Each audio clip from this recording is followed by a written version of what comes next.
My name is Dr. Daniel Cam. I am the clerk. We have a few people who are not here tonight, so I'll be leading the meeting for the time being. It is currently 6:06 and we are opening public session. The date is June 20, oh my goodness, 2nd. And again, the time is 6:06 p.m. We will start with reportable action for closed session.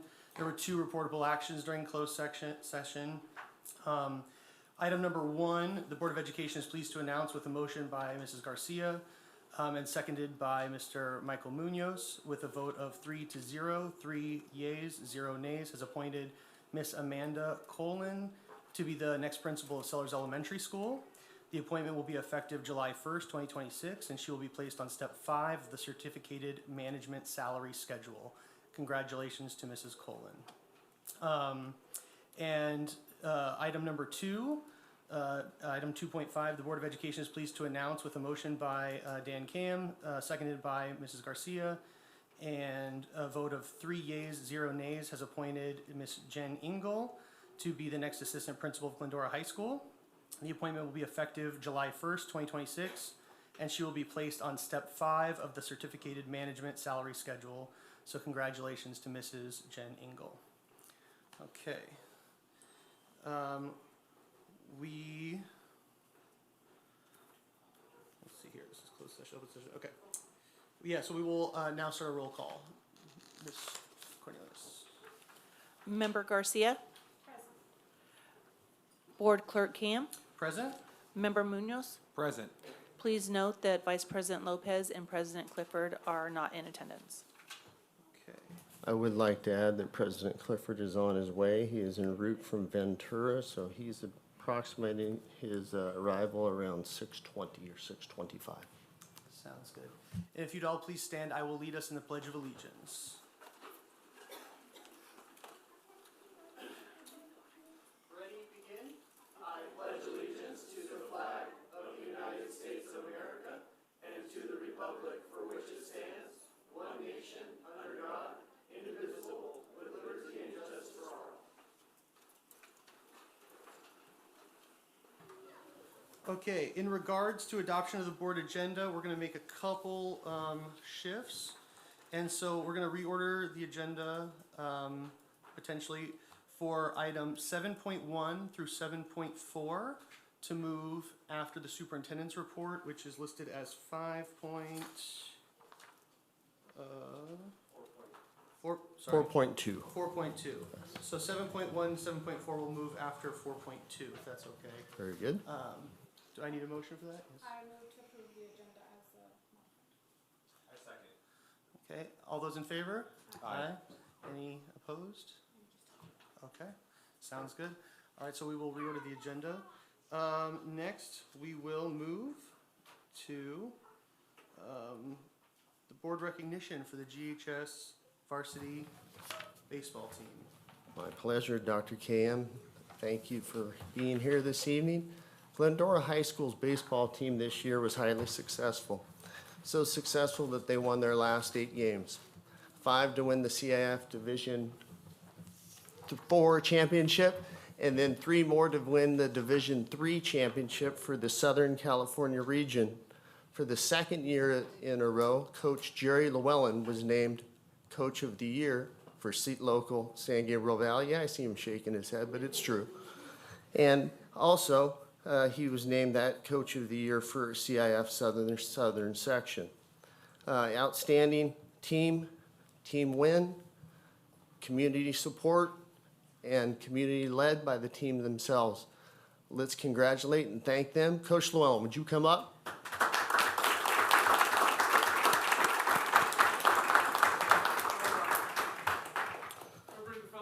Yes, please bring the fellows. I see.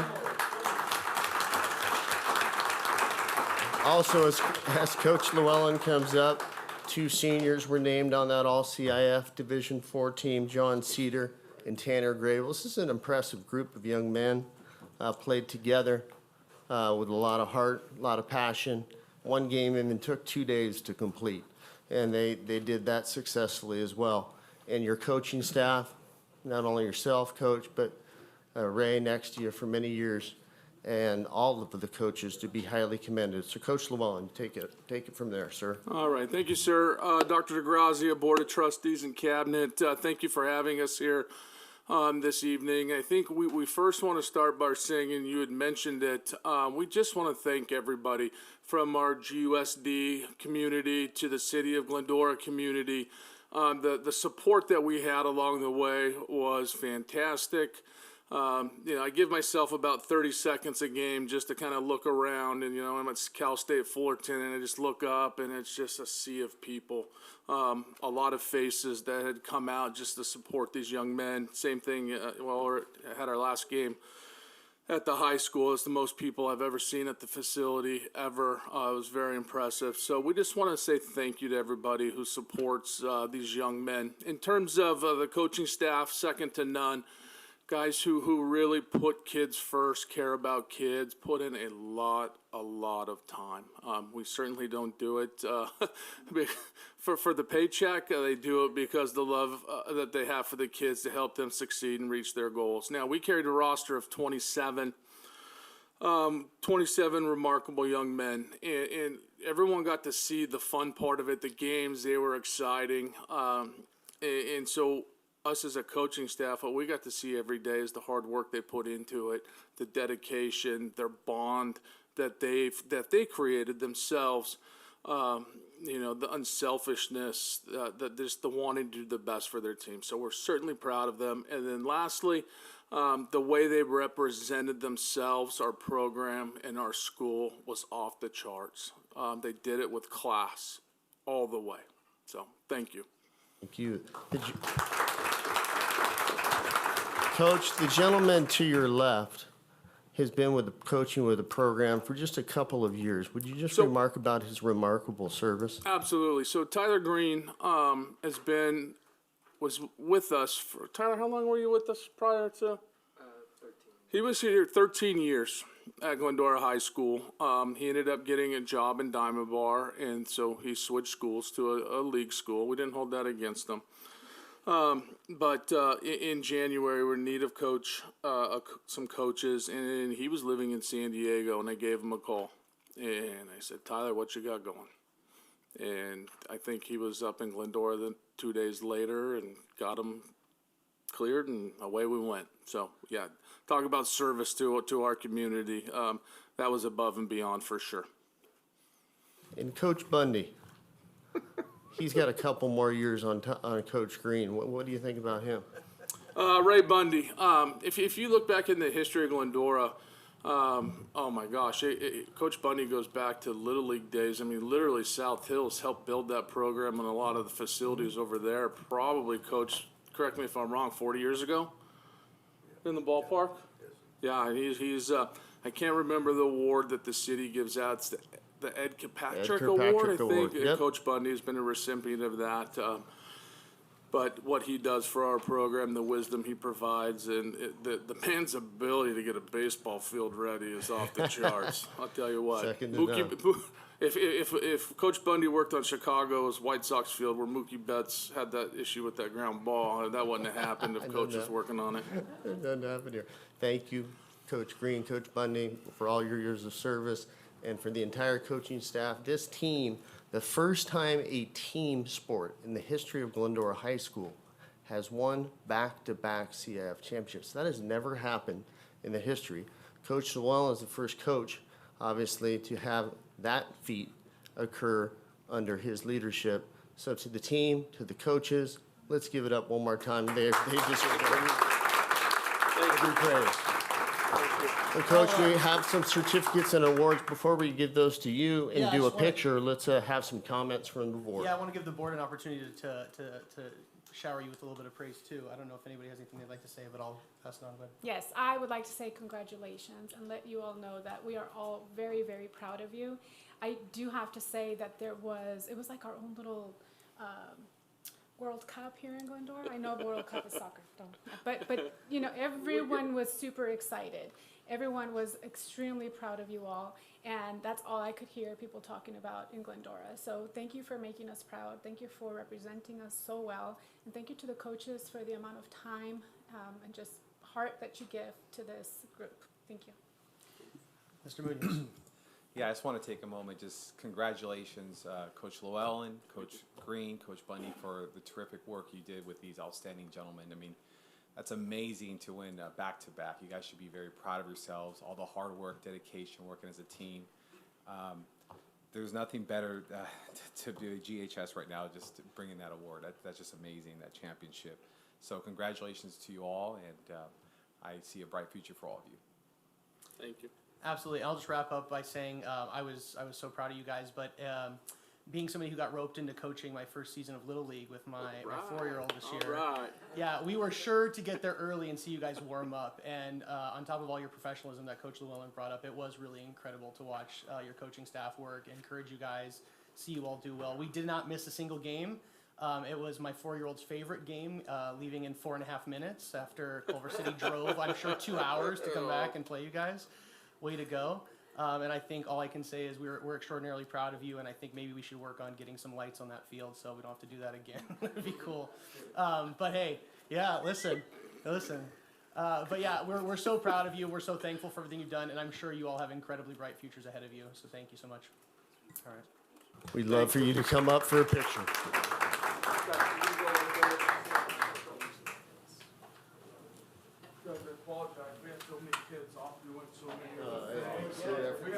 Listen, our board's on. One of our players left mid-game and I saw that, yeah. All right, yeah, we got some tall guys here. I should be in the front. I'll stand on my tippy toes like I usually do. 1, 2, 3. Dr. Osborne, this should be you. All right. Hey, thanks, guys. So proud of you. We're so proud of you.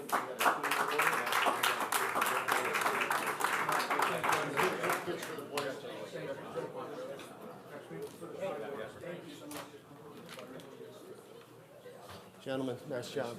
Great watching you guys play. Great job.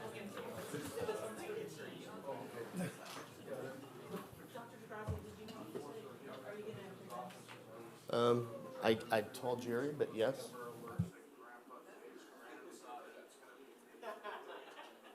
It's okay. It's all about you. Take all the time you got. This one is on behalf of the team. And this one is on behalf of the board and the superintendent preview. And all of these are for the 40-man roster. Yeah, I will, 27, sorry, thank you for doing that for me, by the way. Tell me to grab it. Today. Because you do the roster today. Thank you. Thank you, guys. Thank you all very much.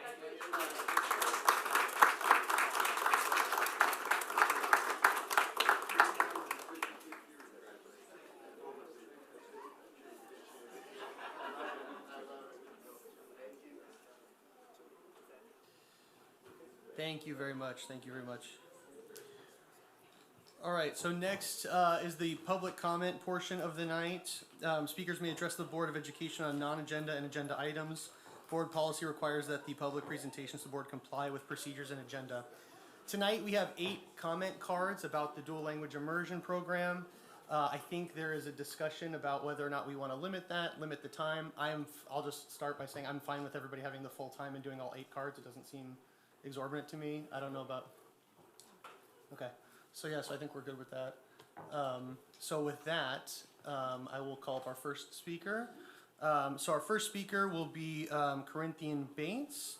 And then on deck will be Gabriel Shahan.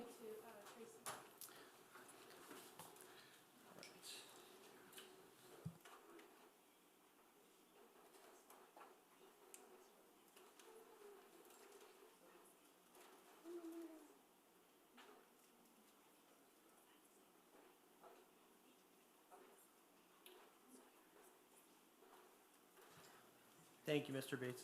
Thank you. Feel free to start whenever you're ready. All right. Hello, my name is Corinthian Bates. I've lived here since COVID. I'm here to basically express a situation that happened last year where I was pulled over by the police as I was recording myself. I have to record myself in the city to protect myself from the dishonesty and disloyal neighbors that's slandering my name, and it's going around the city like a virus. I'm just presented this to you to give you an idea what it was. Person obviously presented themselves anonymously, but I know it was directly coming from LaFetra. And I'm concerned with my neighbors that have told the principal and many others to keep me away from the school, finding ways to keep me from being around my kids. This city has one of the safest individuals around to have around your kids, trust me. I have 2 daughters of my own I love very much. Please don't listen to these neighbors. I ask you to investigate. They have tried 2 restraining orders on me, and they both lost out of the Pomona courts with 2 different judges. And one of them was saying that they were looking in my window. So it concerns me what they might be telling others while they were looking in my window while the judge was checking her about she has no right to. And the father seems to be, he works for the cops. When in actuality, in my personal investigation and talking to the courts, that this individual is just a plaster for LA County. I would please, because not only are they harming my family, they're also harming the ones they're bringing involved with all of this and harming me. But even basketball coach, my daughter, totally bullied throughout the whole 3 years she was there at Sandburg. You know, and no one wants to investigate it. Just harming us, just because we're new to the city. I love everybody. I don't cause harm. I don't wake up to cause people harm. But for some reason, they seem to know when I come and go out of my own house. That's how reckless and threatened I feel. And I will be presenting this same argument with the city tomorrow. And something about me, I'm more of a cultural thinker. I don't believe in people's religion, color, or race. I'm all about culture. And if we all can grow up in the world and think more culturally and give respect to all of those in the world, we will live a much better life. And thank you for your time. Thank you, Mr. Bates. We appreciate it. All right, next up we have Gabriel Shaheen, and on deck will be Tina Yee.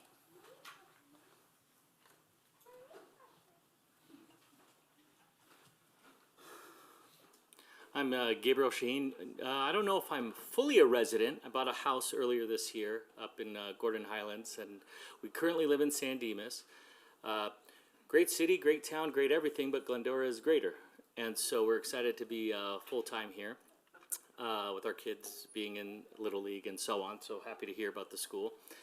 Really, it just comes down to me being somebody who English was a second language, along with my wife, along with many people here that you'll be hearing from. And one of the key things that we were looking for when we were looking to go to Sutherland was this dual, the language program. And so really the biggest thing is, as you'll hear from multiple people, is you guys made a commitment to go through a 3-year program and completely understand, being a finance person, that there's some budget constraints. And so I learned a lot with the meeting with 2 of your board members. And so, but with that being said, part of me, just from what I heard, was twofold. One, it seems like it could be an administrative issue that we didn't even know it was something that needed to be documented, such as English was my second language. I learned Spanish first.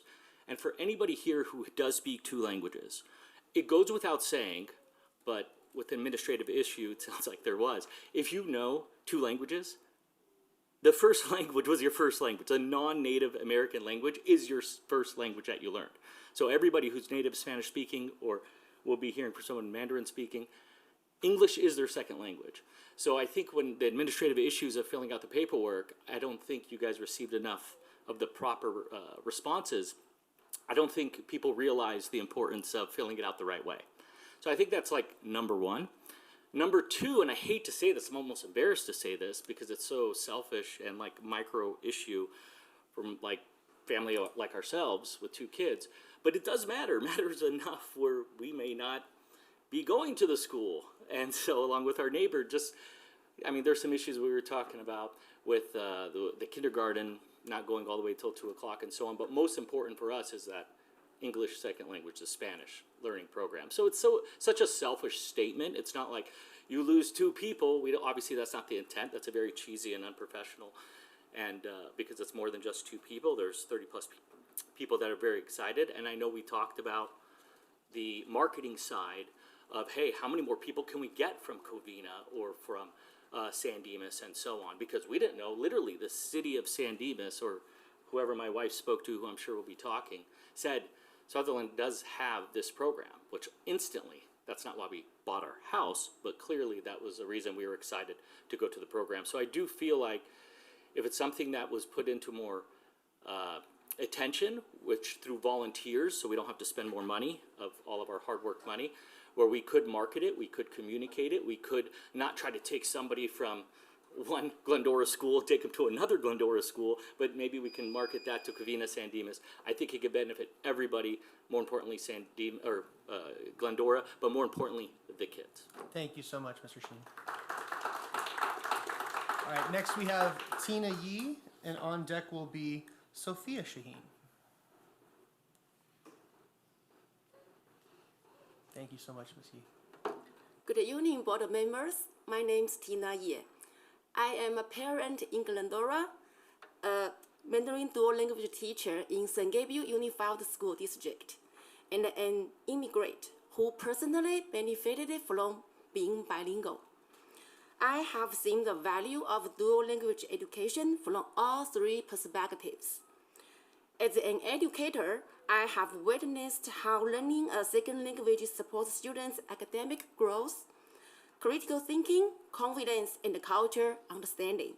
Throughout my teaching experience in private and public dual language program, I have consistently seen students thrive academic while developing the value skill of bilingualism.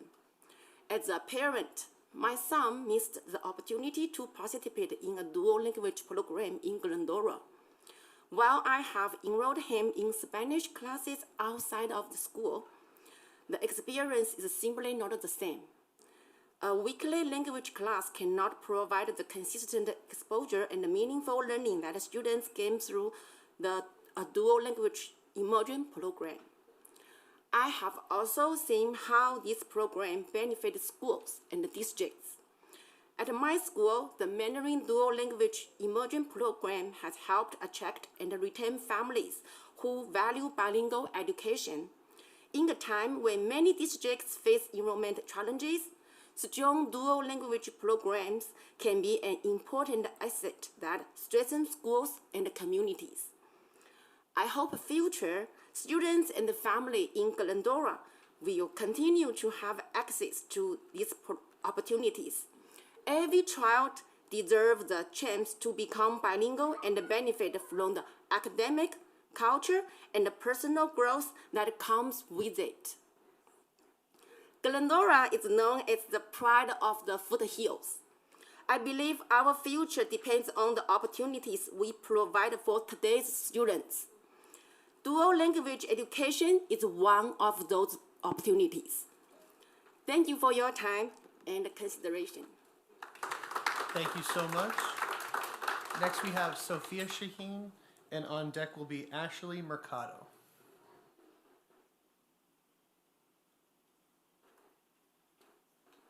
Good evening, everyone. My name is Dr. Sophia Shaheen. I'm a proud Glendora resident and Glendora High School alum. I'm faculty locally at Cal Poly Pomona, and I'm here to advocate for the dual immersion program. As my husband Gabriel has shared with you, we have a TKer, and when our eldest child goes to Foothill Christian, and so when we were considering the options of putting our daughter in Foothill Christian or putting her in the public schools, we were swayed to Sutherland because of the dual immersion program. Once I heard that the program was no longer to be in effect, I was shocked by all of the practicality of it. We already went through all the effort of getting a teacher, of getting a classroom, of finding a location, of advocating funds, and promising at least until second grade. So I didn't understand the practicality of closing and shutting a program so early. So I'm here to encourage you all to keep the program alive and also remind you that there are a lot of students that are seeking private education because the Glendora High School public education is not providing dual language and other programs that other schools in our city offer. So let's keep the program alive. We all know the benefits of speaking multiple languages. I'm blessed to speak 3 languages. I'm not a native Latina, but I do speak Spanish fluently, and it helps me in every aspect of my life, especially being in Southern California. Every other country in the world, you start off kinder speaking at least 2 languages. Let's have Glendora on the same page. Miss Tina is my new neighbor. I've known her less than a month, and she has such a great passion for dual language that she had to go outside of our city to find work to provide that. Her son goes to Sutherland, and she's a proud Cougar, but she's now considering moving out of the district because of programs that Glendora is not able to offer. So please kindly consider keeping this program alive. Thank you so much for your time and efforts. We appreciate you. Thank you, Ms. Shaheen. Next, we have Ashley Mercado, followed by Jose Romero, will be on deck. Good evening, board members. Thank you for your time. My name is Ashley Mercado, and I'm a proud GUSD parent. I'm here tonight to urge you to preserve the dual language immersion program. I'm a mother of 3 children, ages 5, 3, and 1. In June of 2023, I remember my oldest son was just a year and a half old. I emailed Dr. Prince, Dr. DeGrazia, and Trustee Garcia to learn more about the dual language program because I knew it was something I wanted for my kids. Today, my oldest, 5 years old, eligible to enter kindergarten, and our family has been looking forward to this opportunity for years now. I attended the information night for the dual language program and left feeling concerned because the district really did not have a strong commitment to the program. I felt it in the meeting. I asked about sibling priority and was told it would become a lottery when that just does not make sense, knowing that a household of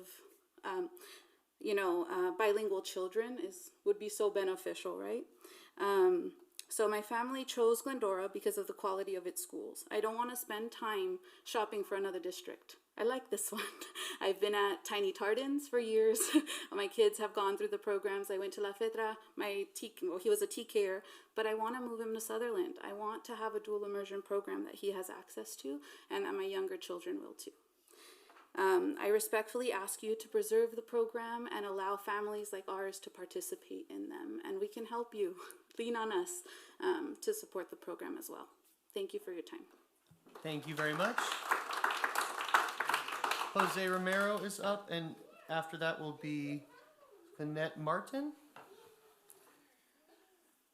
Good evening, board members. Thank you for having us. I'm here to support the program as well. I have a daughter that is currently enrolled with the program in Sutherland, 6-year-old. I have a 4-year-old and I have a 2-year-old. When my wife and I decided to enroll them in Sutherland, it was because of this program. We feel like this program is going to enable them to learn both languages with the capabilities as they grow up and they become professional. Starts when they're little. It doesn't start when you're older trying to learn a language. These are the key years for them. My daughter, the progress that she had in school throughout the calendar year, doing multiple schools, multiple homework, both English and Spanish. And we saw the progress. We saw her being able to engage with different students from the school and being able to be fluent with both languages, but also learning how to read, how to follow directions in both languages. That's just going to enable them to be better in the future. And I feel like running away from this program, especially I was hoping for my daughter, my 4-year-old, that's going to soon start TK, and then my 2-year-old I was going to follow to be part of this. Wanted them to get the same education in Sutherland. To have the program is great. But it will be a waste of an opportunity for us to continue this program and not give the opportunity to all the kids to learn from it. Not only Spanish-speaking kids, but kids that don't know Spanish and are going to be able to pick it up. It's essential for them as they grow up. And as some of us have mentioned, we live in Southern California, where being bilingual, it's always going to be an advantage. And you guys know how the challenges it is out there. My company today had a reorg, and I had over 100 people lose their jobs. I was able to keep mine, and it had a lot to do with me being able to speak both languages. So I want my kids to be prepared for that in the future. Thank you for your time. Thank you very much. Vanette Martin is up, followed by Taylor Sandoval. Good afternoon. My name is Martin Sandoval, and I'm here tonight regarding the upcoming kindergarten DLI program. So we've been repeatedly told this decision was based on the lack of interest to cancel this program because of the lack of interest of Spanish-speaking students. However, our grassroots community outreach proves the exact opposite. Since the last board meeting, our parents have mobilized. We strategically collected data from families with prospective students through public and social media outreach. We have categorized these prospective students by their current home districts. For those within the Glendora Unified School District, we have tracked which elementary school they are currently tied to. As of today, we have verified 28 interested students for the upcoming kindergarten cohort. 13 of them are Spanish or bilingual speakers. We requested their testing on June 15th and are still awaiting dates. Beyond this year, we secured an additional 54 students for the future pipeline. That is a total of 82 local families advocating for this program, 32 of whom are Spanish or bilingual speaking. I want to emphasize that these statistics were captured in a massive time crunch, without formal district support, and with the future of this program being unknown. Interest is not the problem. Accountability and communication have been the hurdles. As you vote tonight, we urge you to vote yes to explore alternative solutions to continue the DLI program. Do not close the door on our children's future based on flawed data captured from a premature closure of the program. Let us collaborate, look at the parent-backed metrics that I just presented to you, that we've shared to you, test our students, and save this vital program. Thank you. Thank you. That was Martin Sandoval. We have Vanette Martin was up.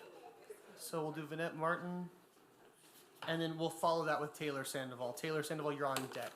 All right. Go ahead, Vanette. Good evening, board members. I am Vianette Martin, and I'm a mother of 3 daughters who are just sitting out there. And I want to say that we are a Spanish-speaking family, and we are part of this dual immersion program. My daughter just completed kindergarten at Sutherland, and we chose this program because language is deeply connected to our culture, identity, and family relationships. My daughter Mia has loved her class, has loved her time at Sutherland, and your decision will impact not only her, but the rest of my 3 children. Spanish is more than a language to us. It is part of who we are, and like many families, we want our children to understand their heritage and carry that forward, because that's why we chose Glendora Unified School District, because we had the choice. Aside from being a Spanish-speaking family, we are also an out-of-district family. We made the effort to enroll Mia. We went through the difficult process of getting released from Charter Oak, and that takes time, effort, and commitment. And we did that because we believe this program is worth it. And now that is up in the air, because I was having hopes that my other 2 children can also take advantage of this program. And frankly, if this program does not continue, the risk of their enrollment in Glendora Unified is up in the air as well. And for my second child, I'm also facing the challenge of trying to keep her enrolled to get her enrolled in Sutherland. Although I got the transfer from Charter Oak, they actually accepted her at another Glendora elementary. So now I'm going to have 2 children in 2 different Glendora elementary schools, which I'm going to request a transfer to keep them both in the same school, because we should prioritize siblings to be together. I'm going to have one in TK and another one entering 1st grade, but I can't have one in borderline San Dimas and another one borderline Azusa. It just does not make sense. And when I made that transfer request, I specifically mentioned my daughter was at Sutherland and was in the dual immersion program. So it's not like they didn't know. So I am concerned about the long-term stability as an out-of-district family. And aside from that, we also have to go through the transfer process multiple times, not just once, also when they need to go to middle school and then to high school. And as a mom of 3 children, I have to do it multiple times. So this issue just goes just beyond my family. You know, we are Spanish speaking, but we want to pass down the language for future generations. It's part of generational wealth. We're always focused about financial stability, passing down financial assets, but we always forget about passing cultural traditions, our language, and so forth. So this is why this program is very important. So the question should not be whether we keep the program, is how do we expand the program? So please vote yes on keeping this class open and open up the kindergarten class for the 2026-2027 class. Thank you. Thank you very much. And next we have Taylor Sandoval, and finally on deck will be Michael Soto. Hello, again. I'm Taylor Sandoval, and I am here on behalf of the Dual Language Immersion Program. Our parent advocacy group did a lot of outreach. We heard the need for the numbers at the last meeting, and we went out, as my husband Martin Sandoval discussed, the numbers that we got. In just less than 2 months, we were able to get 82 interested families, and those are real numbers, real contact information that we are happy to give to you, that are going to show that they have an interest of not just this year, but the years following. And we have the list of all their students, so we're ready to pass that over when you're ready to accept it. Along with our outreach, we were able to connect with families and have that in-person experience of outreach where they were able to hear from parents about how great this program is, as well as learn more in detail. They're learning from parents, which just highlights how a parent committee would be really beneficial if you do choose to grow this program and continue it.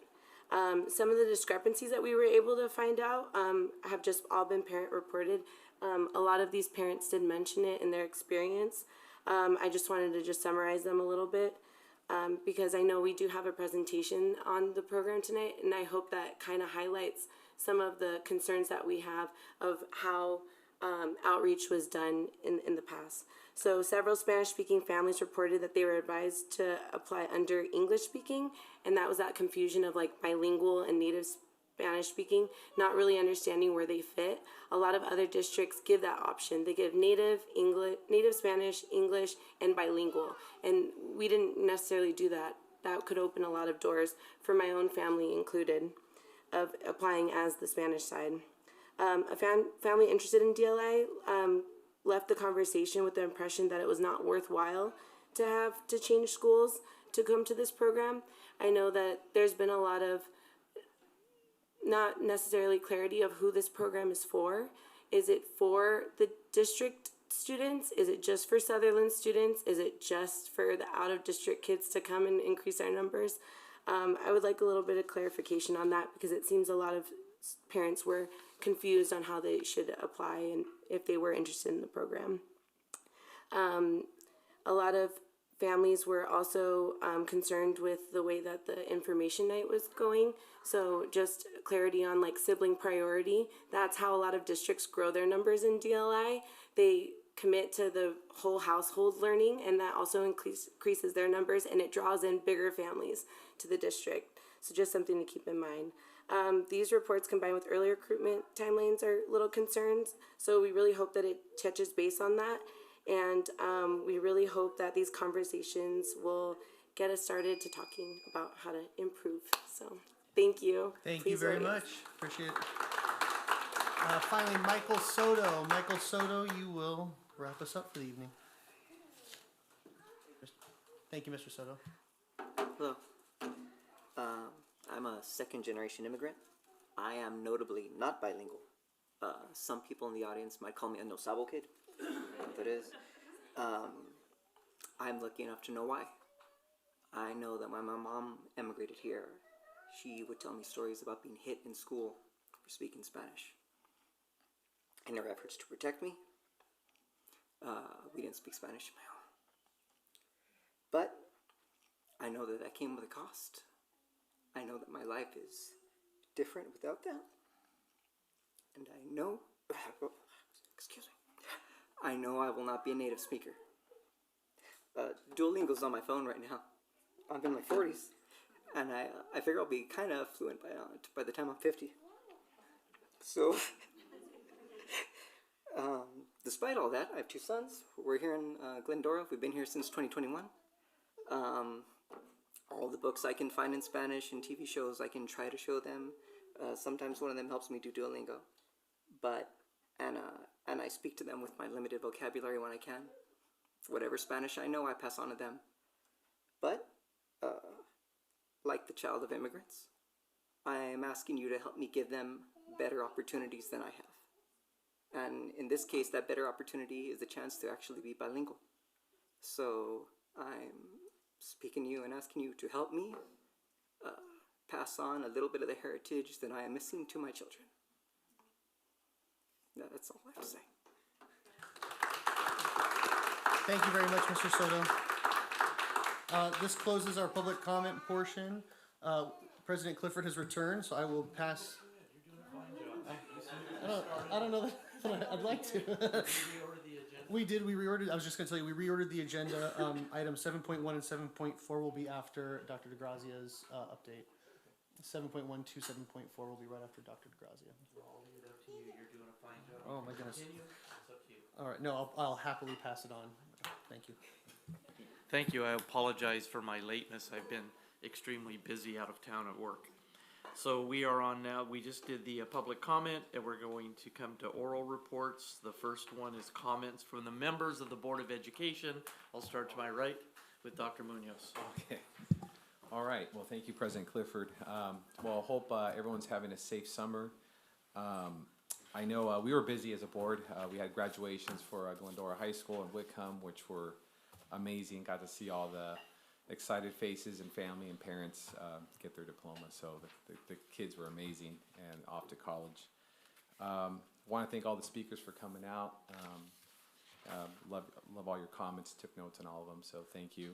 And also just again congratulating the Glendora High School for their great achievement for the baseball team, the varsity baseball team getting that championship. So, but other than that, wishing everyone a safe summer, and that's all for me. Thank you very much. Dr. Cam?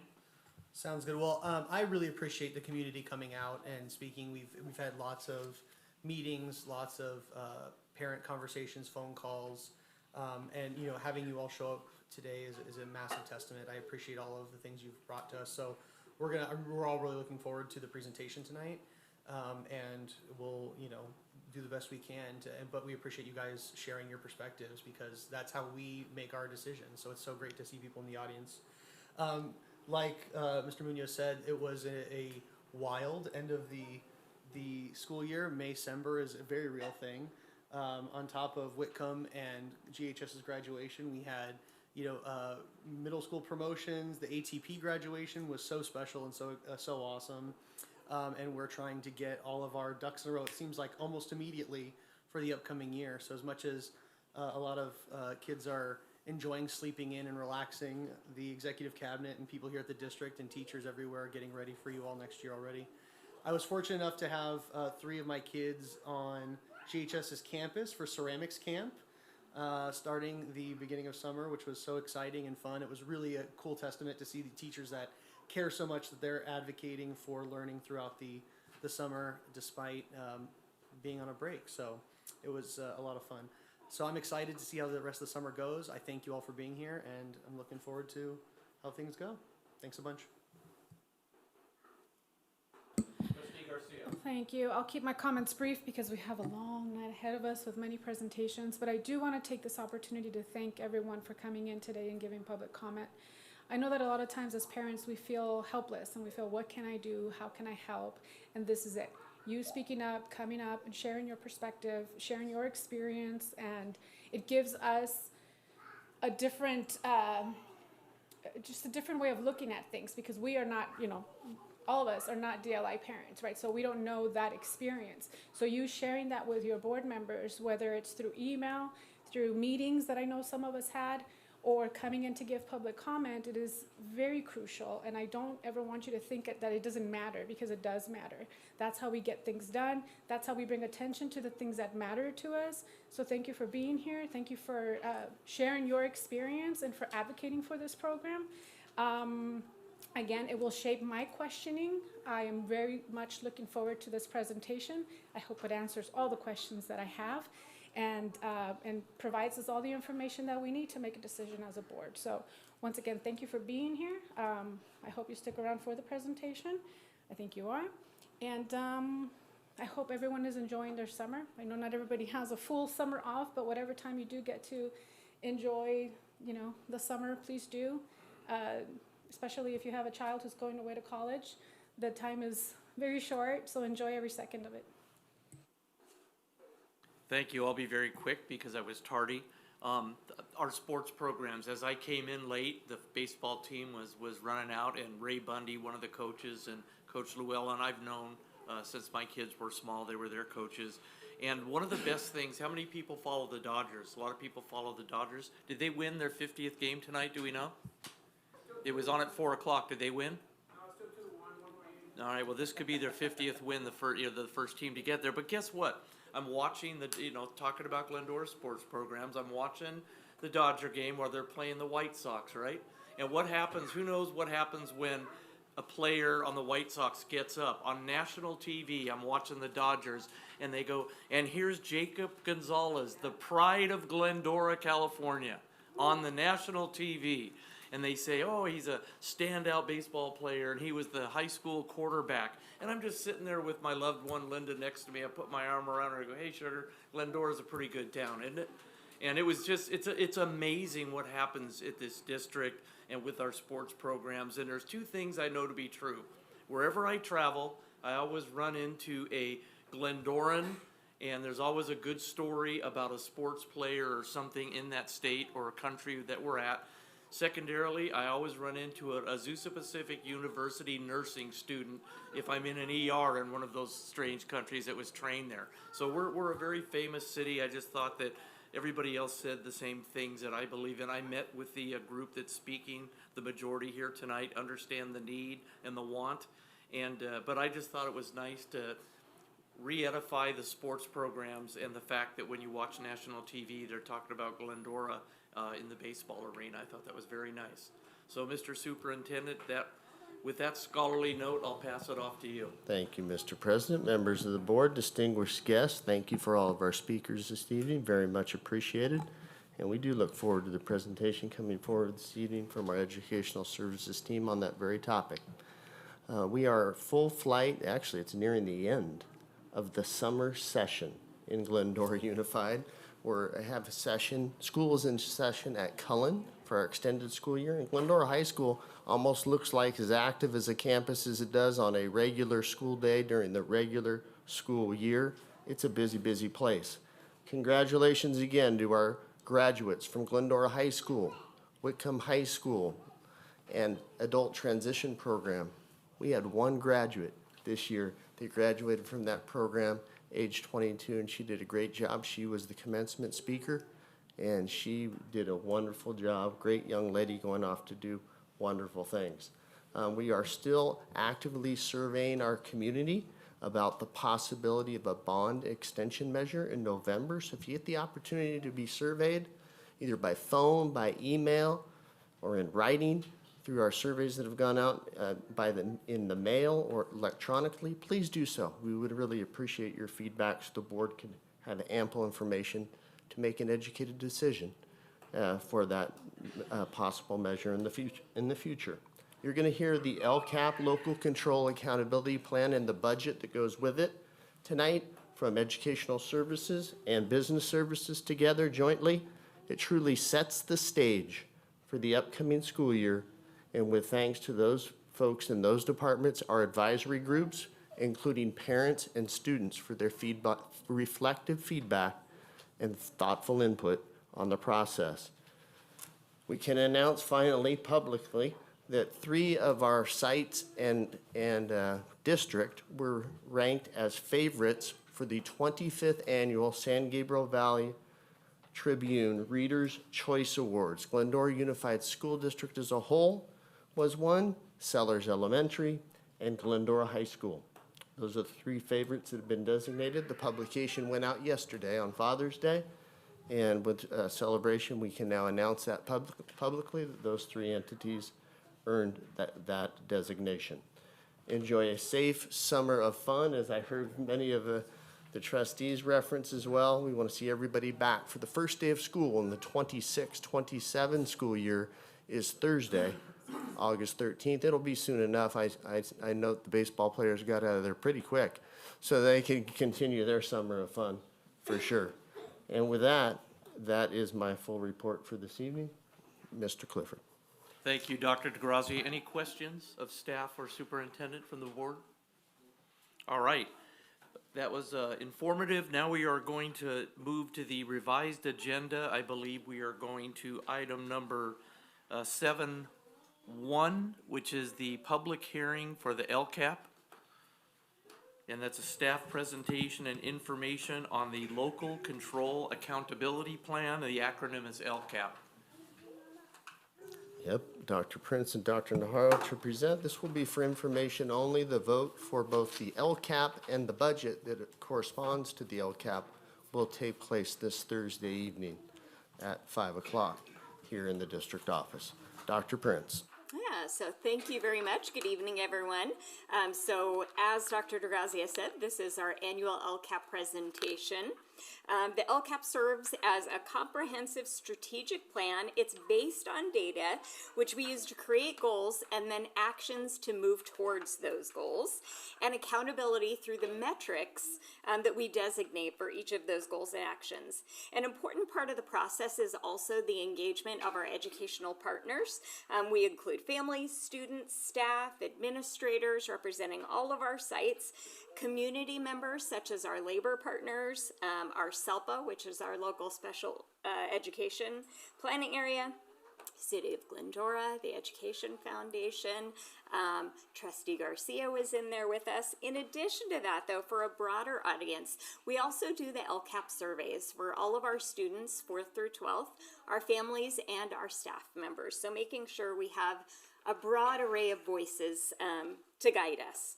The most important part to remember for the LCAP is it's a tool to set goals and to leverage resources to improve our student outcomes.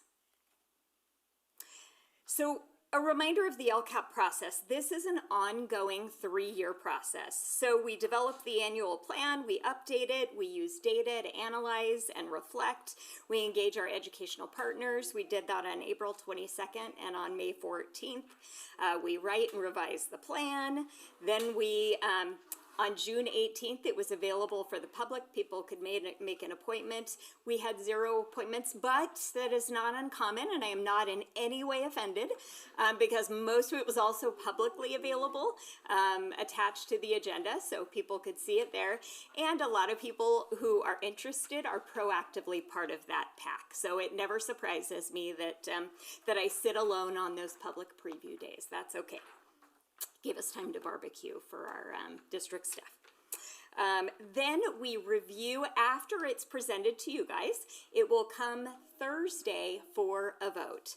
If it is passed by the Board of Education here, it goes to LA County Office of Education, and then they go through it for approval.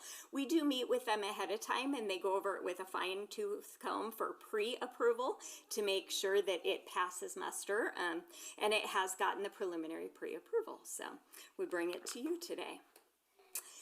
You also have the full document in front of you. Oops. Oh, look, somebody else is clicking for me back there. Here I am going too fast. Okay, I will set my clicker. Nope, I did it. Apparently I'm a very efficient clicker. So there's a number of different sections here. The BOP is the budget overview for parents. This is really, there are a ton of financial tables in there. But if you just look at those first 2 or 3 pages, this is kind of the breakdown of the financials that make it easily digestible. You have a plan summary, our goals and actions, increased and improved services, and details on how we engage each of our educational partners. Then just a quick reminder, do you have a clicker now? Yeah.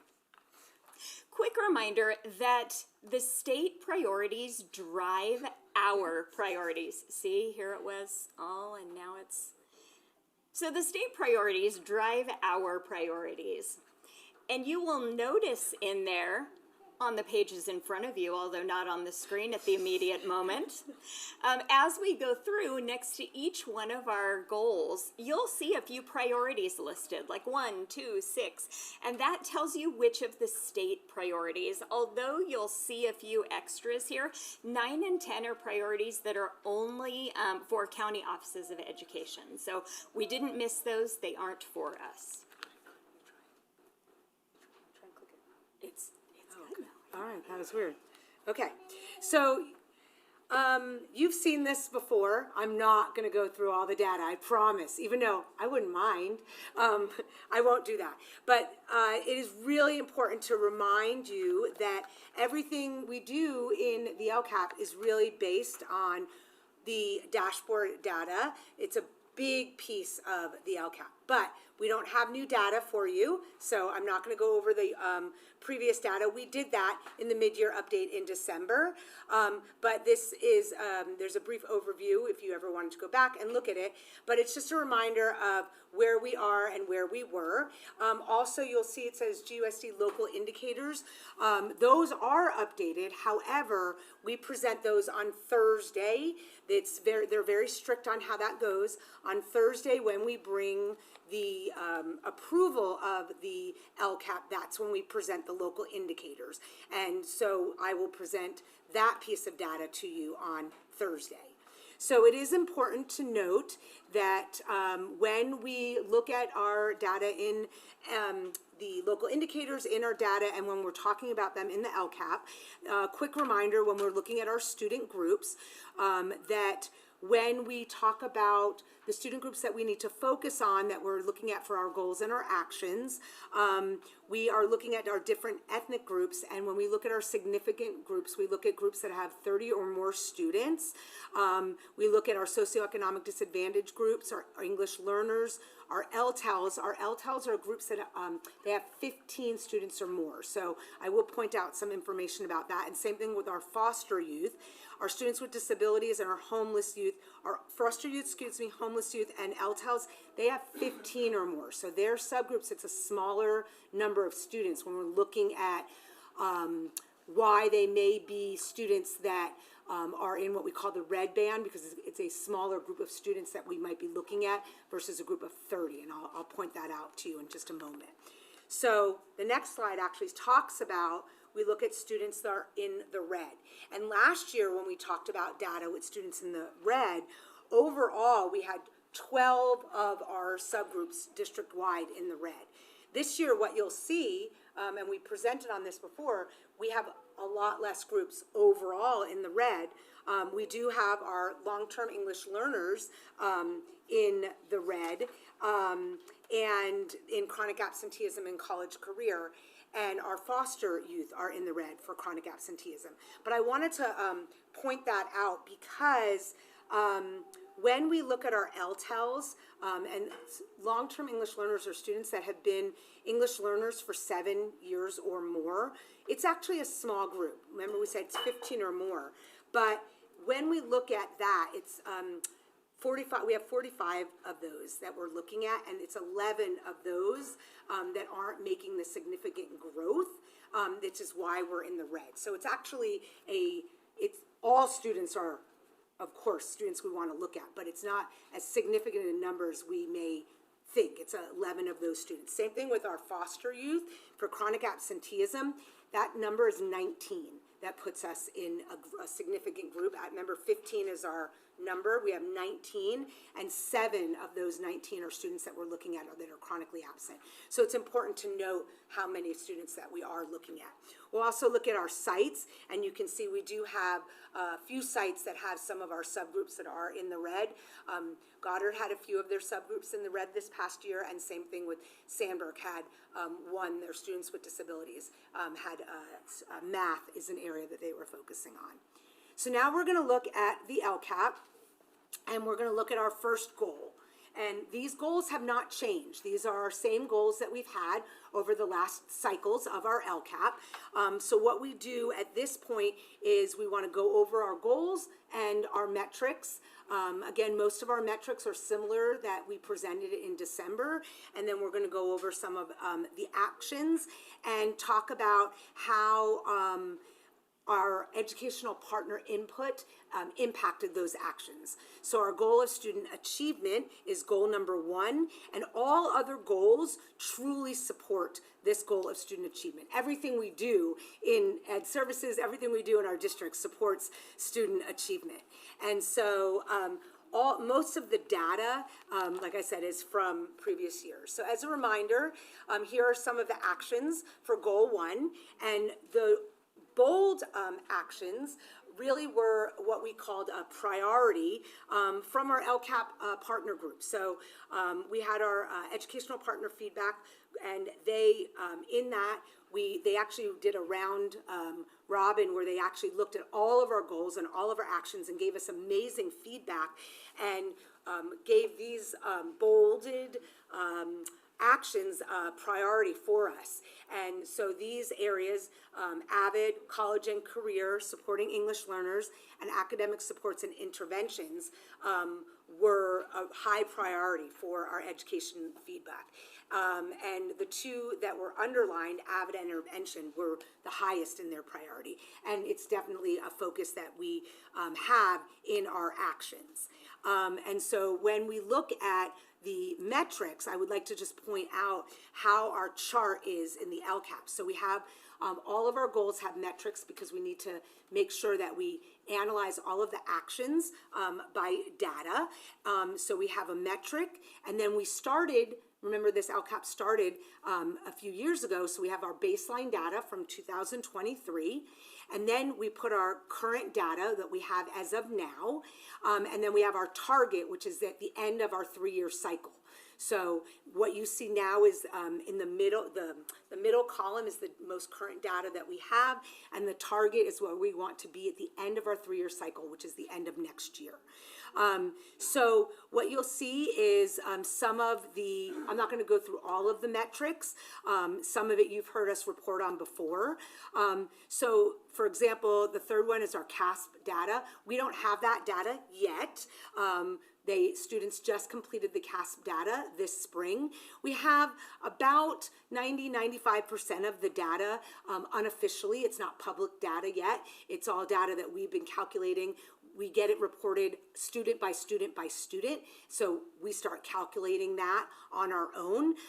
Right now, it looks as though we're probably going to be about maintaining from the previous year. So at this point, we're still working towards our 3-year target in the area of language arts. We do note that on this next page, if you look down at the bottom, we've already exceeded, just based on last year's ELPI, our English learner progress. That means students moving one level of their English learner progress. Our target for the end of the 3-year cycle was 53% of them making progress. And as you can see from our latest data, which was published last year, 51.9%, we've already exceeded that target. We have some data on our A to G requirements and our CTE pathways. We're still getting all of those completers as of now, but we've already exceeded that as well. So we have 62.1% of our students that are completing A to G completion, and our target was 57.5.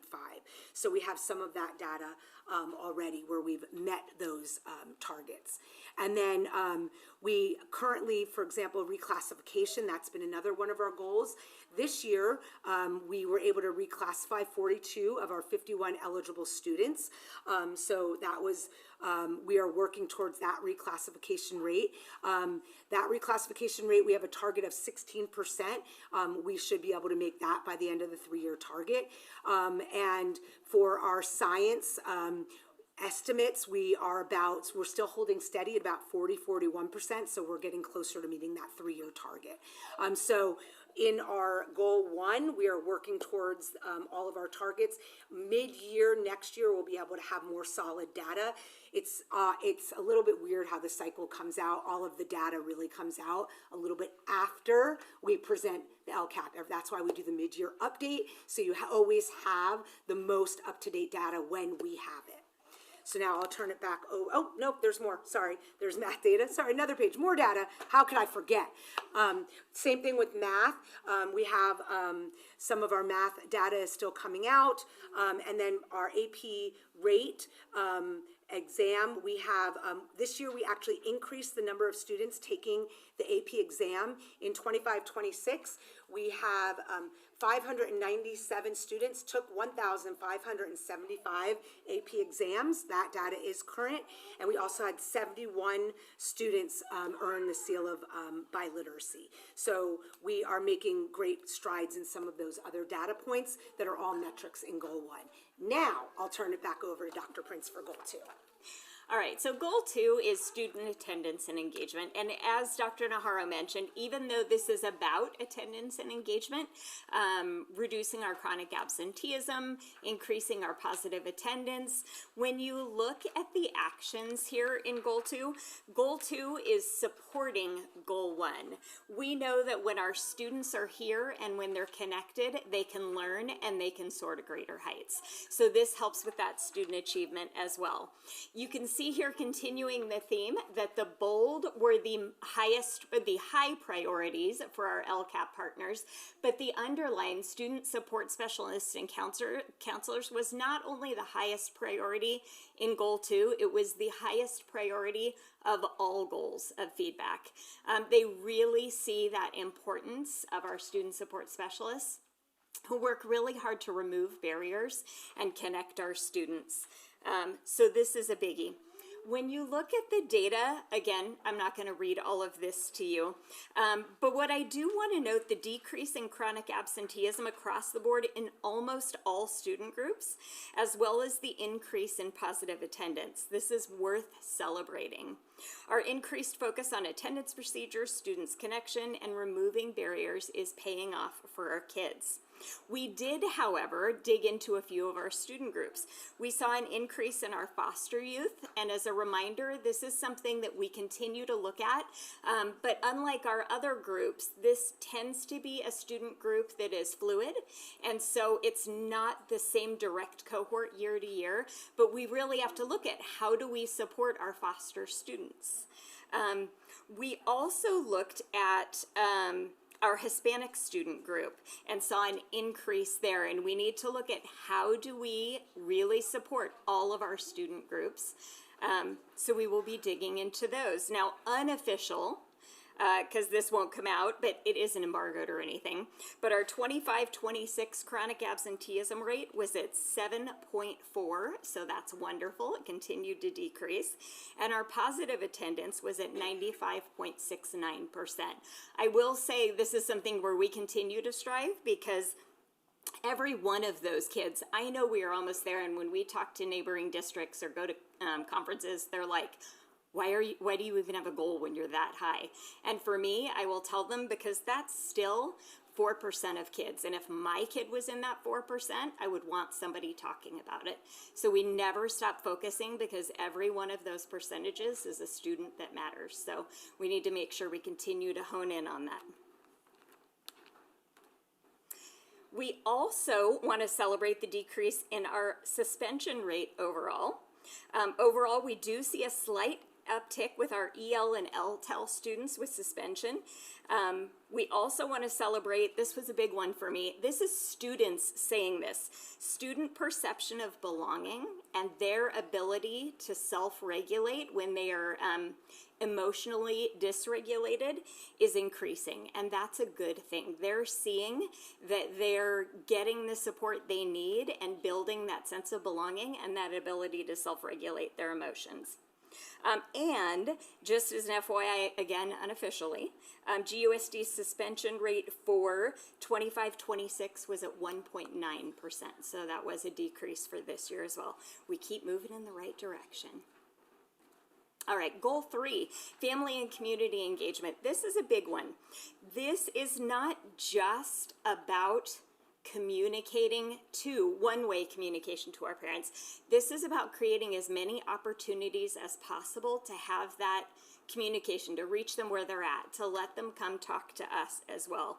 So whether that is additional opportunities, if we are looking at multilingual platforms, for example, for Parent Square, you can put in your preferred language and it'll automatically go in that language. So making sure we have that information out there for our parents on how can we do that? How do they set their native language? And making sure we communicate that in a way that is in multiple languages, easily translatable so that they know how to do it. We also use a variety of social media platforms because we have found where like the kids are on Instagram and the younger parents, the parents that are maybe of my age might spend a little more time on Facebook. So we make sure that we're communicating in a variety of ways because we really want to meet people where they are. We also want to keep doing the family education nights. Those were a big priority. You can see in bold there. Family education nights and the family nights that really connect our families, like those STEAM nights, were big ones. Looking at the data here, you can see we continue to increase our opportunities for our families to participate in their students' education. You can also see through our LCAP results. Now the LCAP survey was in February 2026, so that's more recent. Our families found few barriers to engagement, which is great, and they shared that the biggest barrier was their own busy schedules. I can empathize with that. But we want to create as many ways as possible that they can join with us and be partners in their child's education. And goal 4, safe schools, physically and digitally safe schools. So when you look at our actions here, this has been a biggie. You can see our actions focus on creating physically and digitally safe environments for our staff and students to create the best learning environment possible. One thing I want to note is the enormous support for our safety staff when we had from our educational partners. Having those 2 SROs and our campus aides was huge, and many of them were named specifically and talked about not only that they made the kids feel safe, but they made them feel welcomed and connected. So I did reach out to those principals so that they would give those folks who were personally named kudos, because that's very meaningful. A few highlights on the metrics for goal 4 are the increase in feeling of safety from both students and families. We maintained our campus security at our secondary sites and our 2 school resource officers. And we continue to develop and implement measures for digital safety with the help of our incredible tech team led by the esteemed Dr. Espino in the back. She's always hiding in the back over there. She is a superpower, small but mighty team. They do so much with the securely content filter, with our CyberNet security training, so that when we report a possible phishing scam, when you delete, you protect yourself. When you report to our cybersecurity entity, you protect everyone. So it's really important, and we've been catching more and more of those to keep our folks safe. And now I am going to turn it over to Mrs. Walzak for the last 2 slides on our LCAP budget.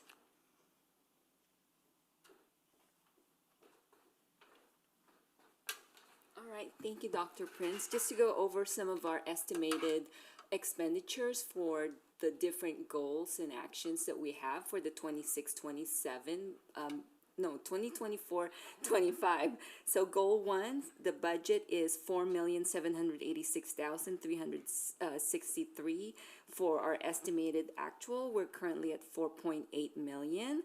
Goal 2, student attendance and engagement. We budgeted $4,078,166, and we are at 3.8. That's the projection that we have through June 30th, 2026. Goal 3, family and community engagement. We budgeted $45,000. We are at about $28,000. And then goal 4, safe school, we have $1,068,199, and our estimated expenditure to through June 30th is $834,195.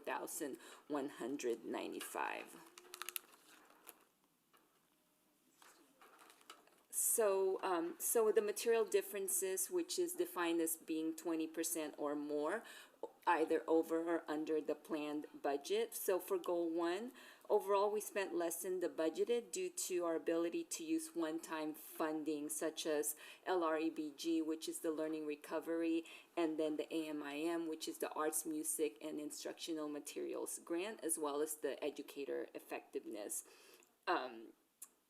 And also for goal 2, the material difference was due to Everyday Labs attendance program, which is what we used for last year, and it basically sends out messages to our families related to the attendance of their student. And this was paid from the Haluna Health Grant funding, and this expense is ongoing, and it remains for the 26-27 budget year. For goal 3, Family Education Night, the material difference was due to some of the presenters donating their services and using our internal nutritional services. So we didn't have to spend as much as we had budgeted due to those services and whatnot. And then goal 4, the material difference in this action was primarily due to the increase in our additional SRO. So now we have 2, and we also have a, like a step in where the city was paying for more, and then as the years go by, we would pick up more of those, more of the second SRO. So that's an ongoing increase for this action, and I think that wraps up the budget and expenditures for the 25-26 LCAP. Thank you. All right, that's the end of our formal presentation, but we are happy to take questions. And Dr. Osborne, will you be our note taker if there are questions I need to look up and get back to them? Thank you very much for that presentation. Bring it on that presentation.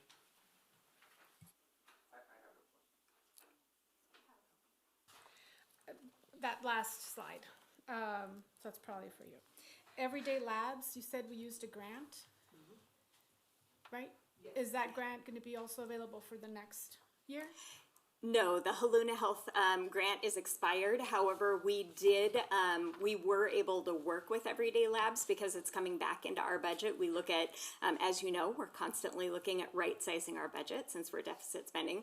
We were able to work with them to cut the contract in half so that it will, we're doing all digital and not the paper mailing, which was able to save us a lot. And that'll go into our budget, though, unless we're always hunting for grants, so let's hope. And then the emergency response trailer in goal 4, is that completed? Because the last time we saw it, it was still pending some stuff. Yes, that is completed. It has a 0 budget ongoing, and since it is completed on the next LCAP cycle, it will disappear because it's ready to go. We will maintain it, but no budget needed for it. But what about things that expire or things that need to be updated? We'll keep working on that, and those will be smaller and just come out of like the general fund once we have it. Now that it's established, it'll be easy to maintain. And whose responsibility is it to keep it up to date as far as what's in it? Tammy Fry, our safety officer. Okay. This page here with goal 3, family input and decision making. I just want to clarify the numbers. It says 109 family members. What does that mean? Does that mean that 109 family members participated in like the LCAP or yes and all that? Yeah, so that's, well, it's a number of different opportunities. So whether that's PTA, school site council, DLAC, this one isn't actually the LCAP survey. This is more committees that they arrive on. So school site council, PTA, English Language Advisory Committee, and District English Language Advisory. Does not include the surveys, because that would be does not include the surveys. That would be a much larger percentage. Okay, so speaking of DLAC and ELAC, can you help for the community? What does DLAC and ELAC stand for, and how do you decide who's on that committee, and how many committees do we have? How many committee members do we have on each? So ELAC is at each school site. It's the English Language Advisory Council. Each school has one. If they have over 20 English language learners. So currently, every school, with the exception of Wickham and Sellers, has an ELAC.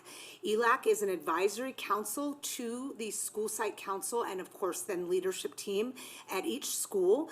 ELAC is in all English learners or reclassified students are invited to be, parents of those students are invited to be on the ELAC. However, English only parents can be on the ELAC as well. However, the majority of the officers of an ELAC have to be EL or reclassified. They are invited to the meetings. They have bylaws, and they also are elected as the, depending on the bylaws, the chairperson, the president, secretary, and so forth. Some schools, though, do have once they've established an ELAC, the ELAC can vote for the school site council to take over their responsibilities, and they run simultaneously with the school site councils. So there are some nuances to the ELAC. Some schools do have challenges to getting full ELACs running, so they have to have numerous meetings. But we do have ELACs at, like I said, all schools right now currently, but Sellers and Wickham. Then DLAC is the District English Language Advisory Council. So each ELAC has a representative from their school that comes to the District English Language Advisory Council, which is run at the district, and we have 3 of those meetings per year here at the district office. Any ELAC, English language or reclassified or English only family is welcome to come to those. Those are public. So we follow Robert's Rules of Orders. We post the meeting agenda in the little case before the meetings, just like we do with board meetings. And we have the representatives from schools. Some schools have more than one DLAC representative, so that if one can't come, the other comes. Sometimes we have 2 from the school so that they can share that information out as well. So one ELAC is at the school site, DLAC is at the district level. So how many current DLAC There's members do you have? Right now, we have 1, we officially have 1 from each school site. GHS had 2 last year, and Sutherland had 2 last year. So but not everybody comes every single time. So 13 or? Well, we'll start a new one next year, so it'll start over. Okay. That question will make sense later. I think I had one more. And we also have representatives from the district. My bilingual aides also come to the DLAC. Oh, nice. And principals are invited to that as well. Okay, thank you. And just for clarification on Goal 1 actions, you have academic support and intervention. Yep. Yes, 1.7. But then I go back to the fact that we no longer have the math interventionist. So can you help me clarify how we continue to support with the math intervention without the math interventionist, just for... Yes, with intervention, there's a variety of ways to provide intervention without an interventionist, especially in the area of math, and I actually will talk about that a little bit later when I talk about the math adoption. But remembering, interventions are given in the classroom in a variety of ways. So people often think an intervention is just a certain person giving a pull out or a push in intervention by a person, but intervention happens first and foremost with the teacher. That's what we call best first instruction. Core instruction is your best first intervention.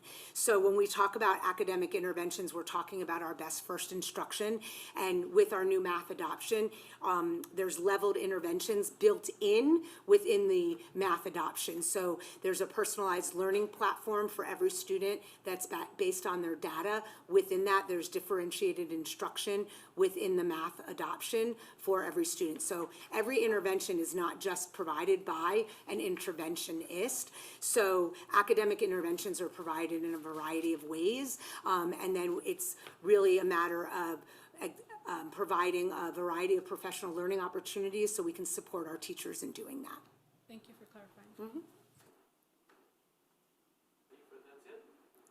Thank you very much. Any other questions? All right, I'm going to bring it back. It is 7:29. So the public hearing is now open for the LCAP the local control accountability plan. Are there any public comments regarding this issue? Seeing none, I have no cards. I will close the public comment at 7:29 and 45. Any more comments from the Board of Education? Public hearing is now closed at 7:30. So that concludes this item. We'll move on to item, that was 7.2. We'll move on to item 7.3, which is the staff presentation and information on the 2025-2026 estimated actuals and the 2026-2027 fiscal year budget. Dr. DeGrazia. Thank you, Mr. Clifford. I'd like to welcome Mrs. Walzak and Mrs. Medina for the presentation of the budget material. And again, tied to the LCAP plan and the overall budget for the upcoming school year, 2026-27.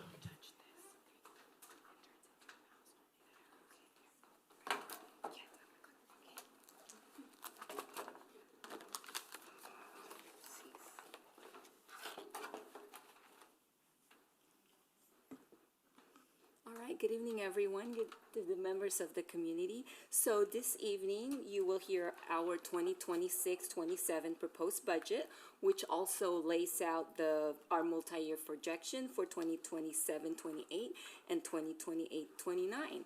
So we'll be covering the state budget picture, our local revenue and expenditure assumptions, the proposed COLA or cost of living adjustment, as well as cost pressures and our certification. So first, why are we here? So this is required by the Ed Code to have two separate public board meetings, one being the public hearing, which is being held tonight, and then on Thursday, June 25th, which is the adoption of the budget. The budget was posted 72 hours ago, again, another requirement, and then we submit the budget report to LACO by June 30th.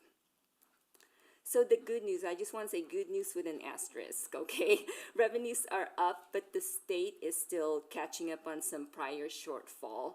And we have a new employee leave mandate, which is the PPDL, or the Paid Pregnancy Disability Leave Benefit, which basically proposed for LEA employees to be funded an additional 14 weeks of paid leave. So that is going to, so we'll have to wait and see what happens next week, whether or not the governor approves this additional augmentation of 1.44%. But currently, but the most important slide is going to be the next slide, which is we're explaining the two different COLA, which is the statutory COLA of 2.87%, which has already been approved and being funded for, and then the next one would be the 1.44 proposed augmentation. So the COLA story. So we have two numbers, as I mentioned, the 2.87 statutory and the 1.44% augmentation. So what we did for our 26-27 is we budgeted using the full 4.31%, and that is per the state guidance. And so once we determine whether or not it's a go or not, if it's a go, then we're good because it's already included. But if not, we have a 45-day budget window to make the adjustment in our budget to take out that 1.44 augmentation COLA. And so we just want to remind, so for us to understand that roughly a third of that, which is the 1.44, it's not guaranteed, and it's explicitly tied to a new mandated cost, which is the paid pregnancy disability leave. So we still want to be cautious if it goes through that this is tied to that, as well as to mitigate the declining enrollment that a lot of the districts around our area is going through, or actually throughout the state of California. So like I said, we will know more about this after legislature of next week, so keep our fingers crossed. Next is our declining enrollment. So as we all know, declining enrollment shapes our revenue. So we're currently being funded this year on the prior year ADA. However, for the next 2 out years, we are being funded on the 3 prior year averages. So they take whatever is the highest, and that is what we are being funded for. Just to take a quick snapshot at the 26-27 funding. So we have, if we were to be funded on our current year ADA, we would have been funded at 5,850.4. However, since we are being funded on the 3 prior year ADA, it's 6,176.38. So that's pretty significant. And then next I'm going to turn it over to Araceli to now discuss the 2026-27 revenues, expenditures, proposed budget, as well as the multi-year projections.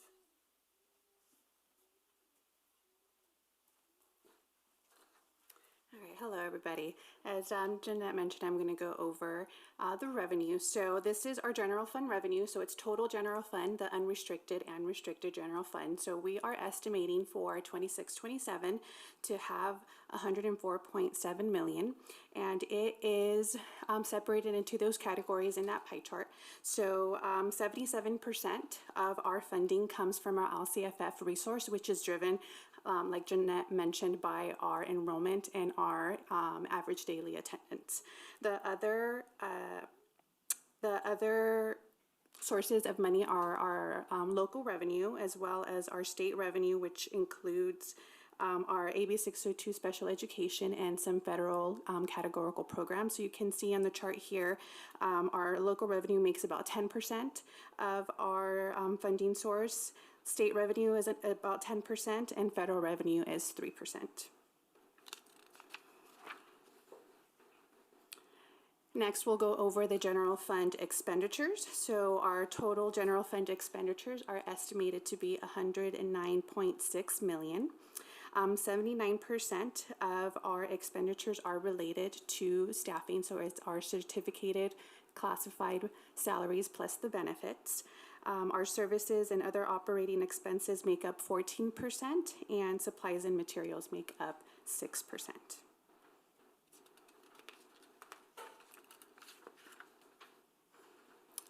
Next, we'll just discuss the pension cost pressure. So on top of every dollar that is eligible for STRS and PERS, we pay an additional 19.10% for certificated salaries, and our CalPERS rate fluctuates. So the STRS has stayed pretty consistent over the last few years at 19.10. Our PERS for 26-27 is 26.4%, for 27-28, 26.8%, and for 28-29, 25.9%.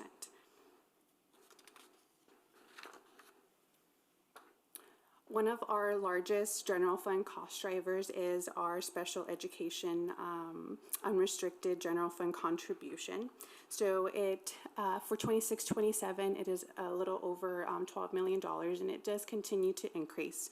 And the reason it keeps climbing, it's due to contracted services, for transportation, IEP mandated staffing. So by law, there's just certain staffing that we need to have, whether that's a one-on-one aide or an LVN, and just regular salary and benefit growth.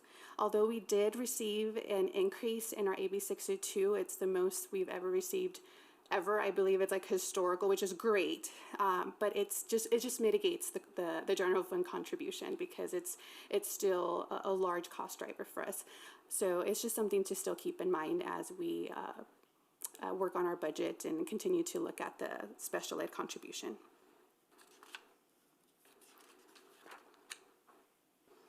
So here we will go over our unrestricted general fund components.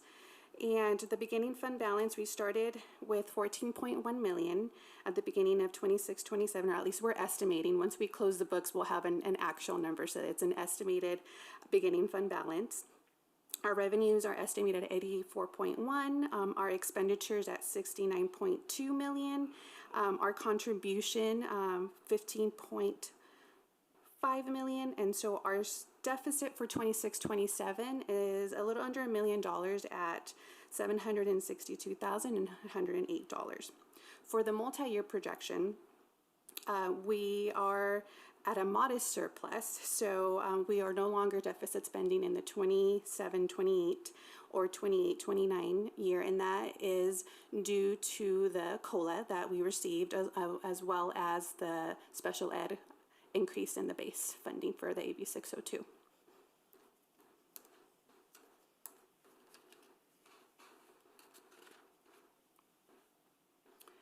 So this chart just represents the components of what's assigned and unassigned in our unrestricted fund balance. So the dark blue represents our 3% required reserves. The light blue represents our board required additional 3%.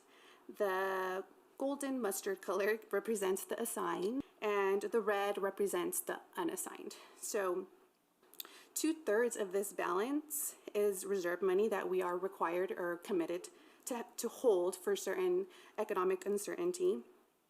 And so the only flexible part in our ending fund balance is the red. So which again, just to keep in mind, it's just part of a reserve, so which it's good always to have a healthy reserve. It's not something that is continuing to grow year over year unless we do have a surplus. So it's just it's a good graphic to have to see what part of our reserves is actually unassigned. Next, I'm going to give it back over to Jeanette to discuss next steps and challenges ahead.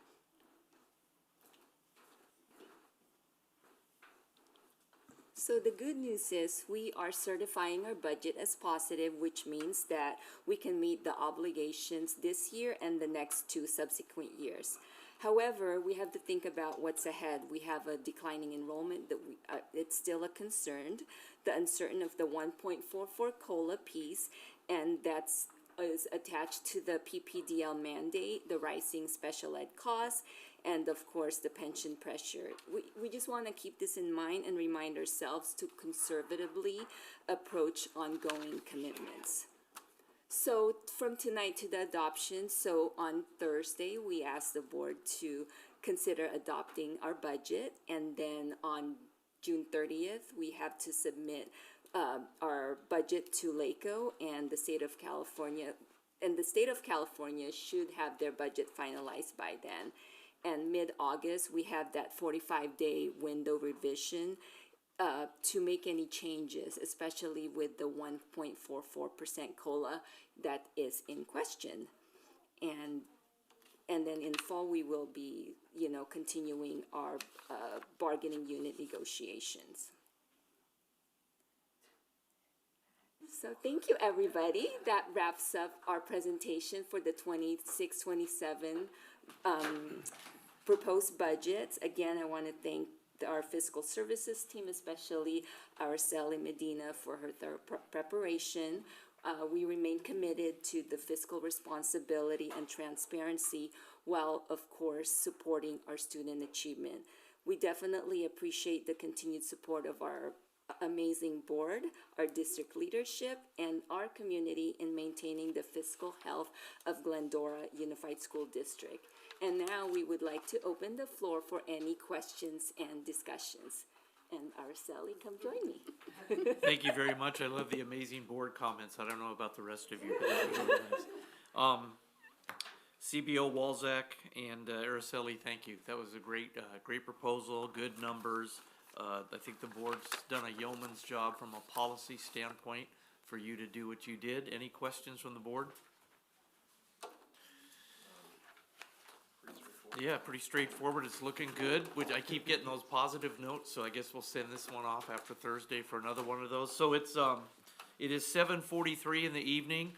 The public hearing on this item is now open for the 2025-2026 estimated actuals and the 2026-2027 fiscal year budget. Are there any public comments regarding this issue? I have no cards. I don't see any, so I will close the public comment period. It's now closed. Any other comments from the Board of Education?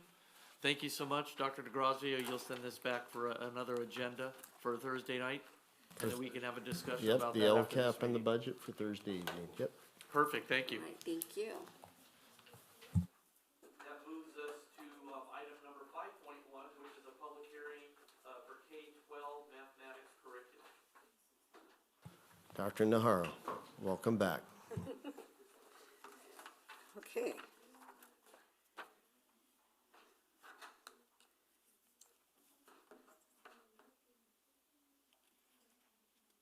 Uh-oh.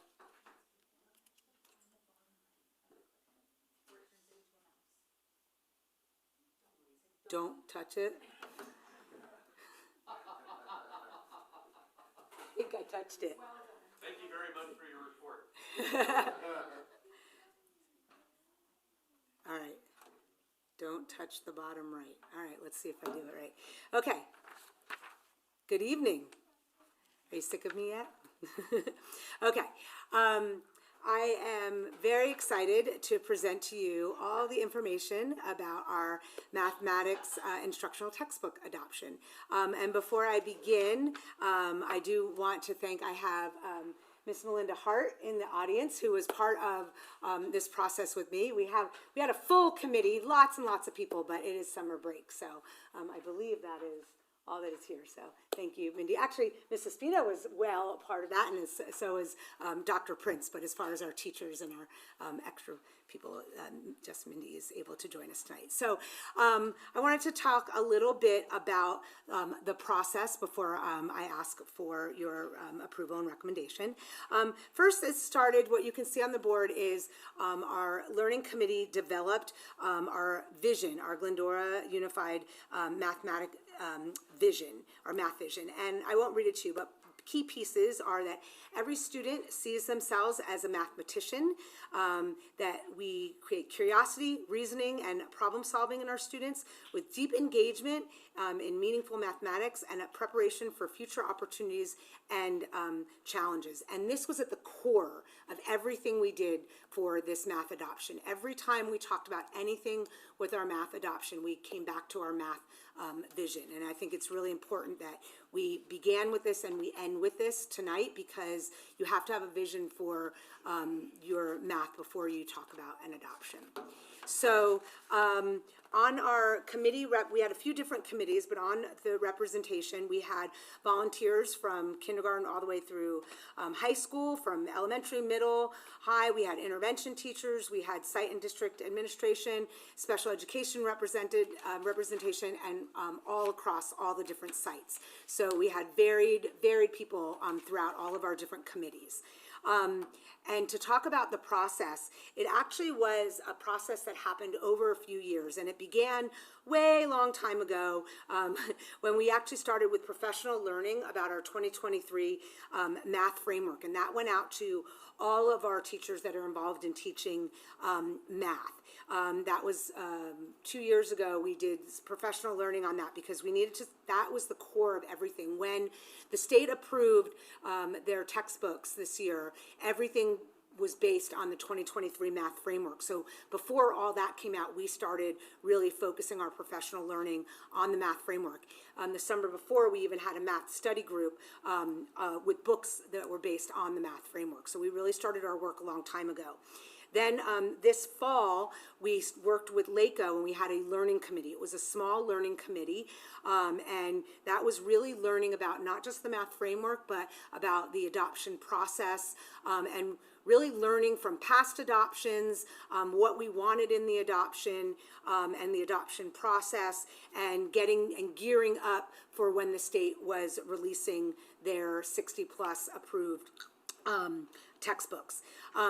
From there, we expanded that to an adoption committee that had, again, representations from all levels and the different schools. And there we began with rubric reviews, publisher evaluations. We had some, we went to the publisher fair, and we then, at that point, we narrowed down through to the publishers. We also had a pilot committee, and from in the pilot committee, we decided different types of pilots, and the pilot committee gave feedback, different survey feedback, and the pilot committee also then gave consensus, and we had discussion and data analysis. And some things we were looking at through the pilot process overview was our authentic classroom evidence. We were comparing different instructional approaches. We were looking at student experiences and teacher experiences, making sure we had the best fit, and making sure that we were collecting feedback along the way. So we really wanted to make sure, again, that when we began this process and throughout the process that everything was aligned to the 2023 framework. And you can see that on the left side, these are the big pieces of the 2023 framework. Everything is based on the big ideas, inquiry and problem solving, and real world relevance. And from that, we also, the learning committee created the non-negotiables. So all the textbooks that we piloted had to have high student engagement.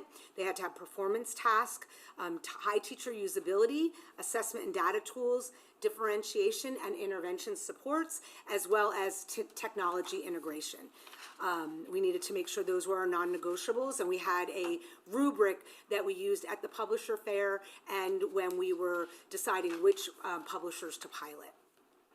So when we were looking at the publishers, some of the areas of feedback that we received from the publishers are big picture trends. The strengths were of their programs were high student engagement, strong conceptual understanding, digital tools and supports, teacher usability, and sustainable for implementation. Areas of importance that our teachers really wanted to make sure were sufficient practice opportunities, real world problem solving, and differentiation and scaffolds.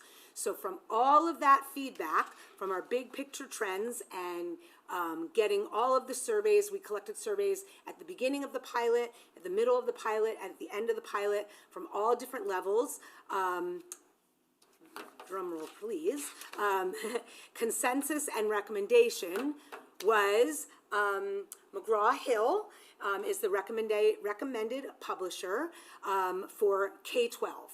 So what's interesting about that is, and for K-12, what that is integrated 1, 2, and 3 at the high school. So that's the math at the high school. So it's not for calculus or the AP classes at the high school. So it's integrated 1, 2, and 3.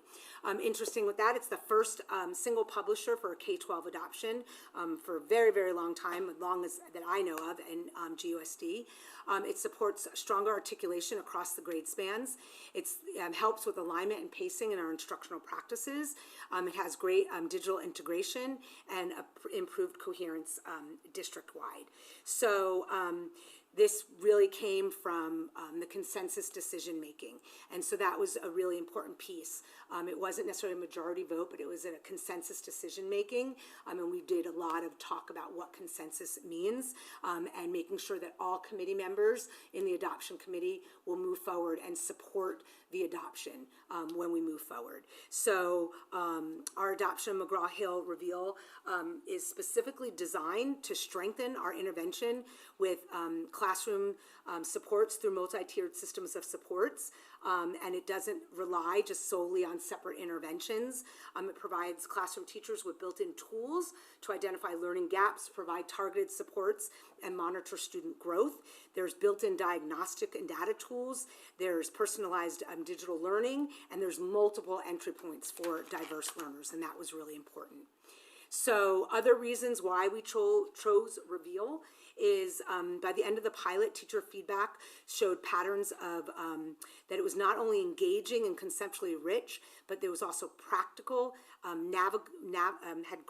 was easy to navigate, the word was not coming out, and it was sustainable for daily instruction. One of the key pieces that some of our teachers were really supportive of is that new teachers could really pick up the TEs, and it was very user-friendly for them.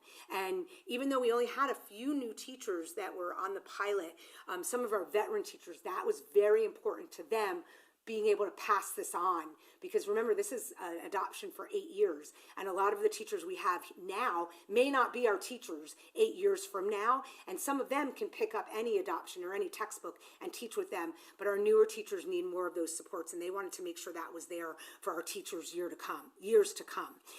It had strong differentiation supports, and it was aligned with our district math vision. So that combined with quality lessons, student engagement, and better access to assessment data and good practice opportunities, it was the clear choice for all levels. So then the next steps in the adoption process, well, this would have been a previous step, was the public preview, which we did have the week of May 26th through the 29th. And unlike the LCAP, I actually did have a variety of parents stop by, more than I actually thought were to come, but we had some really great conversations, but most of them actually were less concerned about the textbook. We just had conversations about math in general. Some were concerned a little bit about integrated versus, they didn't understand where we were with integrated. It was mostly parents of elementary students that didn't understand what integrated 1, 2, and 3 meant at the high school. So I was able to explain that for their students that were moving up. Some had questions about what it meant going from 5th grade to 6th grade and what that looked like, and they wanted to know I was able to explain how we have a 6A, and so forth, and how our paths go. We had one parent liked the language of mathematics in the textbook. One parent commented that they thought that it had a lot of positive accessibility strengths and real-world applications, and a good space for student work and access for all learners. So that was a real piece of positive feedback. They filled out forms. And one parent just did comment about making sure that we would balance the digital components, especially in the early grades, which we did talk about. And it is definitely a good balance between paper, pencil, and the digital components. So those were the comments from the community. So then the next steps, of course, with your board approval this evening, then we can begin ordering all of the materials. McGraw-Hill is ready to start packing and sending to us. And then, of course, our professional learning plan and rollout. One of the things I was able to continue to negotiate with McGraw-Hill is additional hours of coaching, along with their standard professional learning over the course of the adoption. Of course, the first rollouts that we have on the PD days, and those continued, but I worked with them saying one of the other publishers that I was very interested in, they had a coach that came with the adoption. We didn't go with that publisher. They didn't sustain all the way through, but I said, that was something I liked about the publisher. What could you offer us? And so we were able to get hours of coaching time that included in the cost. So we were able to get a lot of ongoing coaching and professional learning with the adoption. So we're really excited about that, because that's something that's really important, to have people come in and do lessons and coach alongside of our teachers when we have a new adoption. So those are some of the next steps. So I really want to thank our learning committee, our adoption committee, all of our pilot teachers. To pilot takes a lot of time, especially in the spring, and I honor the hard work that our teachers do. They're in the springtime, they're teaching 2 textbooks, 2 curriculums. Many of our teachers are doing state testing at the same time. All of that is a lot to handle. So I want to thank them. I want to thank our site administrators and our office staff who helped distribute all of those materials. Mrs. Spino, who did a great job making sure everything was digital and onboarded, and all of our participating staff. And now we're at the point where once the public hearing is done, then we would ask for your approval later on this evening for our new textbooks. Thank you. Sarah, thank you very much for that presentation. Any comments from the board? Questions? Just to confirm, if it's approved tonight, this means that this is the new math book textbook for the 26-27 school year. That is correct. Perfect. Thank you. I know that a lot of times throughout your presentation you referenced digital connection as well. I'm assuming that that's not something that's required out of the textbook, that the teachers can still use the textbook without. Oh, yes, there is consumable textbooks. K-8 is consumable, integrated 1, 2, and 3 are hardback. There's, so the students will have, like I said, one of the positives that there's lots of room for them to write, but there's also a variety of digital pathways. Even when the assessments are given, there's opportunities for assessments to be given digital, but there's also opportunities for assessments to be given paper pencil, and then there's ways that teachers can enter that into the personalized digital platform for data to be analyzed in the platform to give teachers information as far as how they can use that to guide their instruction. Awesome, thank you, thank you. All right. You mentioned digital assessments. Does the district, will you have access to this data as well to have kind of earlier assessment than what the state is sending us to kind of be able to implement those interventions that students may have a little sooner than waiting for state testing results? There will be a variety of platforms that site administrators and teachers and myself will have access to. One little question too. The previous textbook, was it at McGraw also? Middle school had McGraw, elementary and high school did not. Okay, and did you talk to the site teachers there at the high schools? About Oh the yes, information all the that teachers were all they're involved okay in with it. That's all. Thank you very much. I got no feedback to otherwise, so that would be that. It is 7:59. I'm going to open up the public hearing for the K through 12 mathematics curriculum. Anybody want to speak? I have no speaker cards.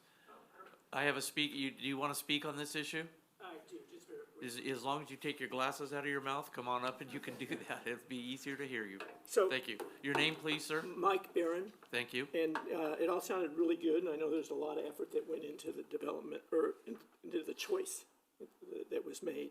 But I wanted to find out, were there any investigation into what, of any negativity or any negative points about this? And just doing a quick issue here, I think you addressed it, and that is that some of the complaints were that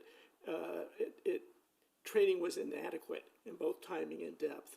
And so I think it's important to recognize that was some of the feedback that other school districts had about this particular curriculum. They also talked about pacing and curriculum coverage conflicts,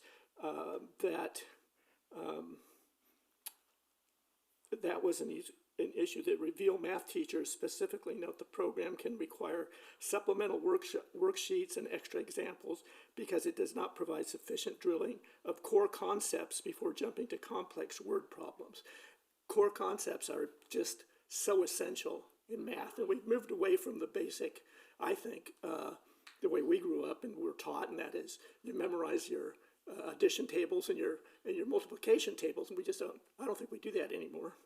And then classroom management and loss of control. Teachers claimed that there was fear of losing control of instruction when students are meant to self-direct their learning. So how much self-direction is part of this curriculum?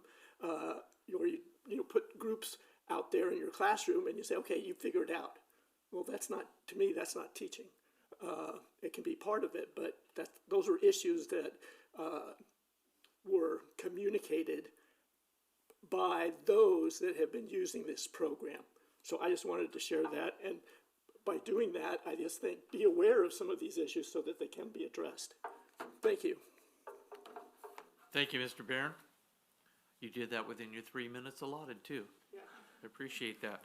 Okay, any other comments on this book? That being said, we will close the public comment period at, just get back to the clock here. 8:02, thank you. At 8:02, any more comments from the board? All right, thank you very much. That'll bring us to 6.1, which is approval of said book. May I have a motion?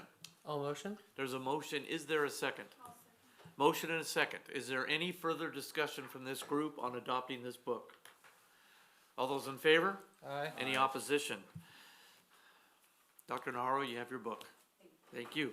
We'll move on now to the topic of the night. Thank you so much for your patience. Item 6.2, consideration of the dual language immersion program and options. Dr. DeGrazia. Thank you. We bring this back to the board for our presentation this evening. And Dr. Prince and Dr. Nahara will present to us.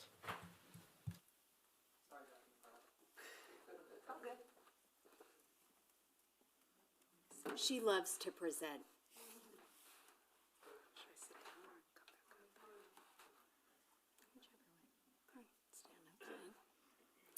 All right, good evening, everyone. At the last board meeting in May, the board tasked the district to share our dual language immersion and GUSD, as well as looking at potential ways that we could continue dual language moving forward. So we're going to share our process and history, as well as a few potential options. We want to start by acknowledging that throughout our planning process and our annual program review, we see the benefits of dual language immersion programs. Bilingualism, cross-cultural competency, dual language immersion is an asset to the students and families who are involved in that, and we have heard that from our speakers and seen it in the emails we've received.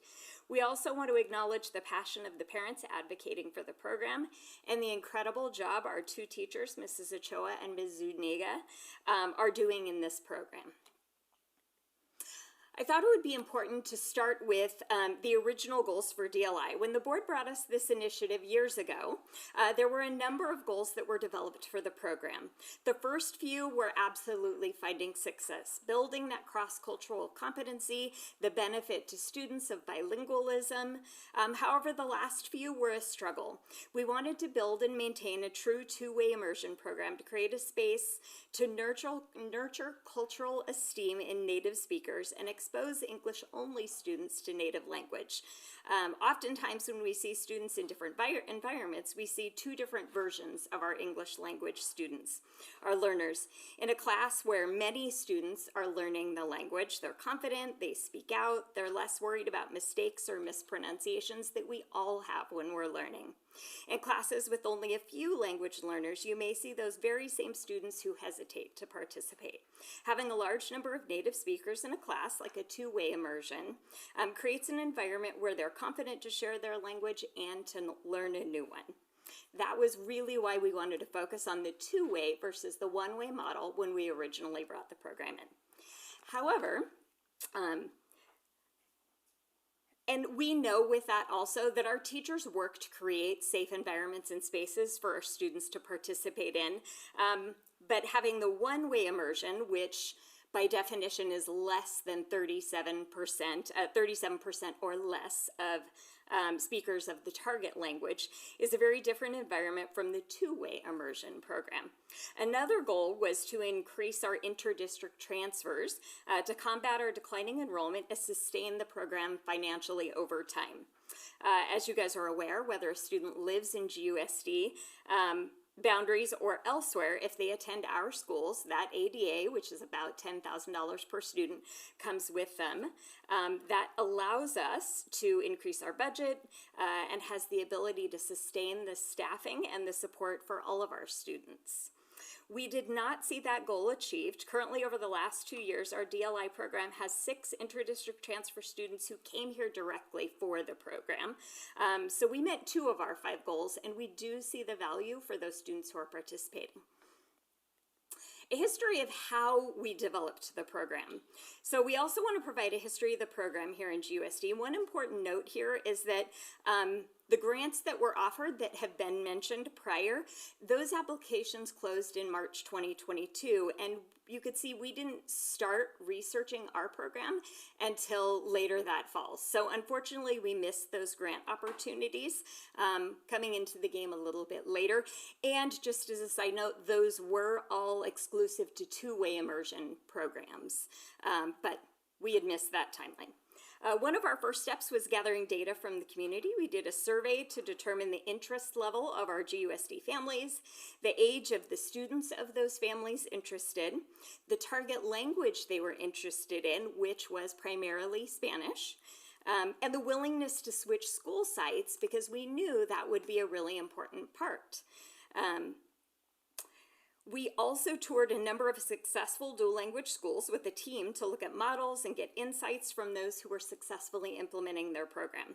During this process and planning, we looked hard at which school to place the program at, and the major factors for selecting Sutherland at the time was, one, the location. We had placed it looking at where we might be able to draw that outside student enrollment, and it being very close to a school district that doesn't have dual language. We were hoping to draw some enrollment from them. But also, at the time, we had a very experienced dual language immersion principal with over 7 years of DLI administrative experience. And at the time, they had space availability. As a reminder, when we were creating this program, this was before the STEAM labs, before the TK expansion, and before our expanded intervention program. So those were some of the reasons there. Also at the history, as we continue to overview the pilot implementation over the last few years, one of the biggest things to see in this timeline is that before the first class took place, there was a lot of time, research, plan, hiring to do our best to create an effective and sustainable program over time. One thing here to note as well is the ongoing struggle to recruit native language speakers. The original cohort had 5 speakers. The next year, through the fall recruitment, we were able to get 9.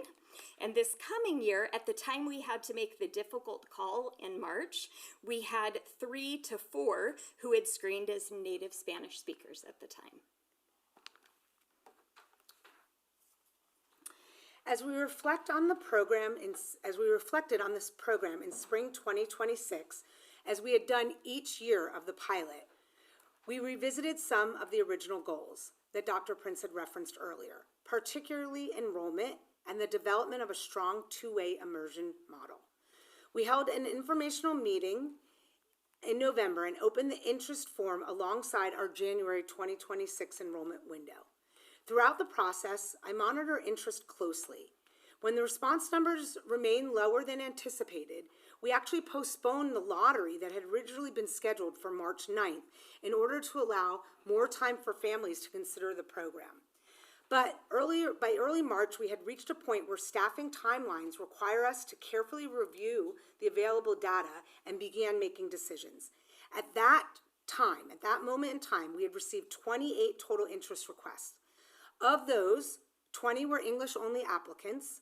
6 of the English-only applicants were from outside of the district, while 14 of those were current Sutherland students. We had also received 8 requests from families identifying their children as native Spanish speakers. Using a research-based screening process, Mrs. Ochoa determined that 3 of those students met the criteria as native speakers, with 1 additional student being screened later as borderline. And we were very, very lenient in our screening process. Recently, we did receive an email from the advocacy group with interest of students for the 26-27 DLI class. And we wanted to share that at that time, and this was prior to the latest email, that 9 of the students on that list are 9 of the students on the list, 7 are current Sutherland students, 3 are English only and are in the numbers that were noted earlier, and 2 had already passed the screener and are in the original numbers shared. And there was a student that had not expressed interest earlier who might qualify for native. So there was some additional interest in those lists. And then there were some students that we did not have information on. Since then, there was some more lists generated, but prior to writing the script. These enrollment numbers became an important part of the broader discussion as we evaluated both the original goals of the pilot and the long-term viability of sustaining a two-way immersion model. As part of our annual reflection process, we reviewed a number of factors related to the long-term sustainability of the pilot program. While one of the primary concerns was the low number of native Spanish speakers and our ability to maintain a sustainable two-way immersion model, that was not the only consideration. Facilities and available classroom space were significant topics of discussion. We had limited capacity to adequately house the program expansion. As we mentioned a little bit ago, when we rolled out the program, it was prior to a number of other valued programs. We also examined enrollment trends across the life of the pilot. Based on the data, we had concerns about future enrollment patterns, particularly the enrollment of native Spanish speakers, and whether we would be able to sustain the two-way immersion model as it was originally designed. Additionally, the financial considerations, which we will discuss shortly, were of concern. And as you can see from this slide, there are multiple factors involved in the review process. This was not a decision that we made lightly. It was thoughtful and a deliberate discussion that considered the goals of the pilot, the needs of students, the sustainability of the program, and the district's responsibility to support all programs equitably. While community members expressed differing perspectives regarding the scope and timing of recruitment efforts, the district did implement multiple outreach and engagement strategies as part of the enrollment process. Targeted outreach to prospective families was one of the things we did, including having my bilingual instructional assistants call our TK Spanish speaker households. Over the past few years, we called over 40 TK parents to invite them to be a part of the DLI program. We had program information was shared in a variety of ways, including flyers, school communication, and in community engagement efforts. The program was promoted through school events, informational opportunities, one example being our DLI parent meeting. And at that parent meeting, we did have parents of the program talk to the group. We also had a translator present if needed to share information to make sure that we had that for Spanish-speaking parents. We had social media that was both in Spanish and English, and we had information at our ELAC and our DLAC meetings about the DLI program. In addition, there were times that flyers were even taken out into the community for recruitment efforts outside of GOSD in our surrounding communities. As we went through the process, our team considered additional outreach strategies along with broader operational and sustainable factors. We continued evaluating the program within the context of district-wide fiscal, facility, and staffing needs.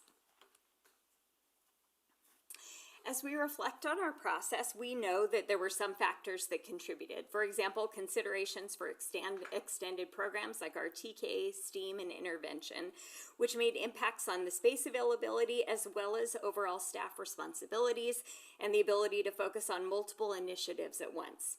I was asked if there's anything else we could have done, and I very honestly respond, there is never a time I will say I know we did everything we could have. A few things we could have done better are increased presence at community events like table talks or coffee chats to increase visibility. Perhaps we could have contracted with a marketing specialist and paid for that service.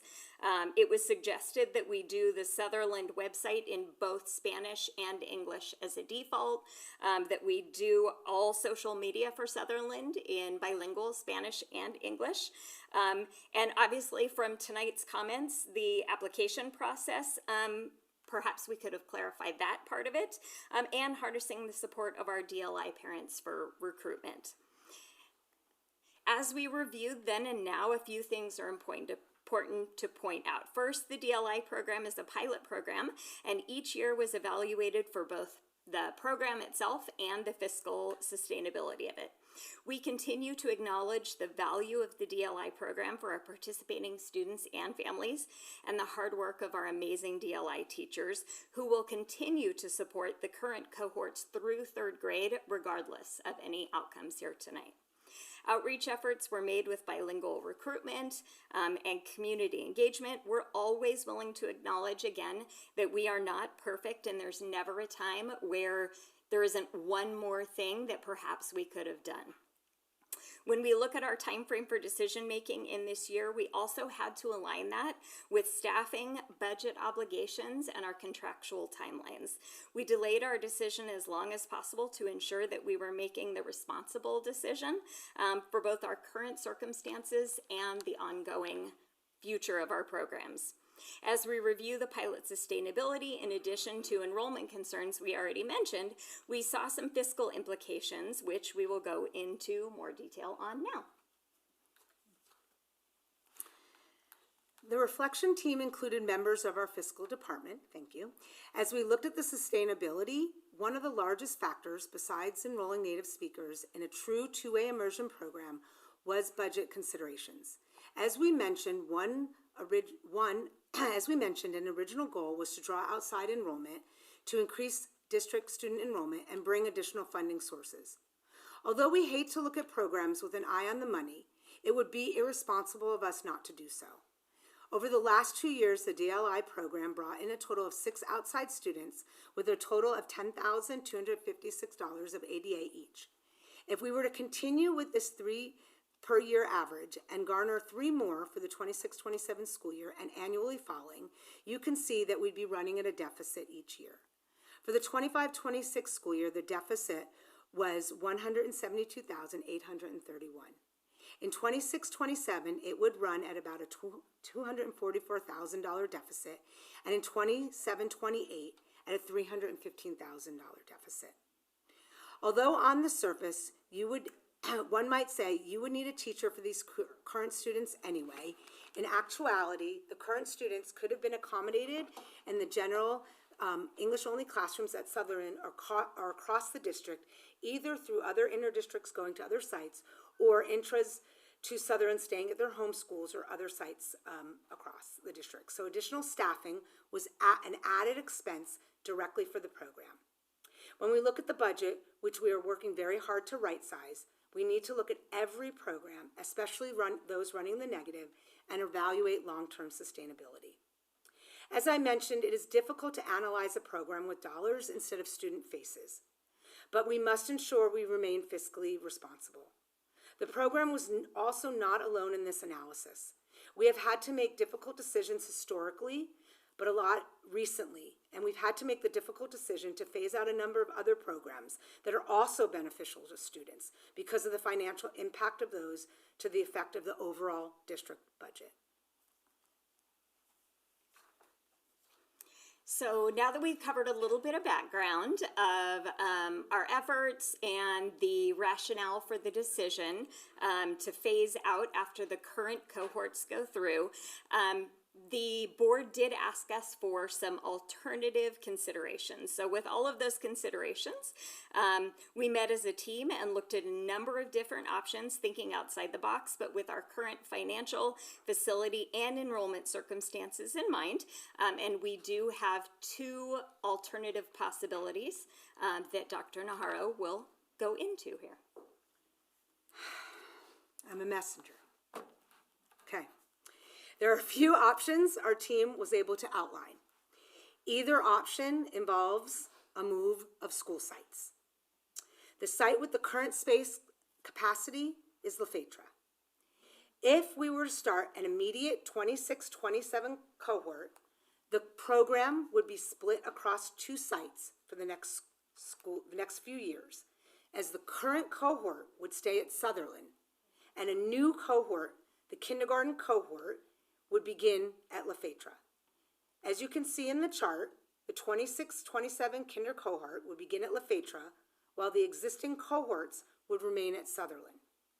In the 27-28 school year, kindergarten, if we had kindergarten, would then begin again at Lefebvre, and the kindergarten would roll to first at Lefebvre, with second and third continuing at Sutherland.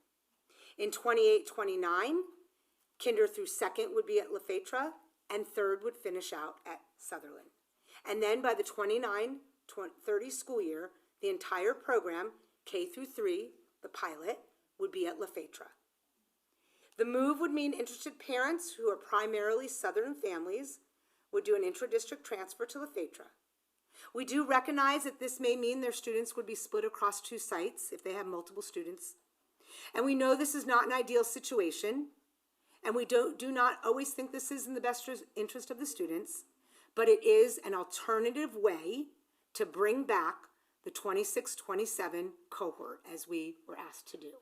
That was one alternative, taking into consideration what we have the space for. The positive is that this location better supports the focus of a GUSD district-wide program. Over the past few years, the program has largely become a Sutherland school-only interest.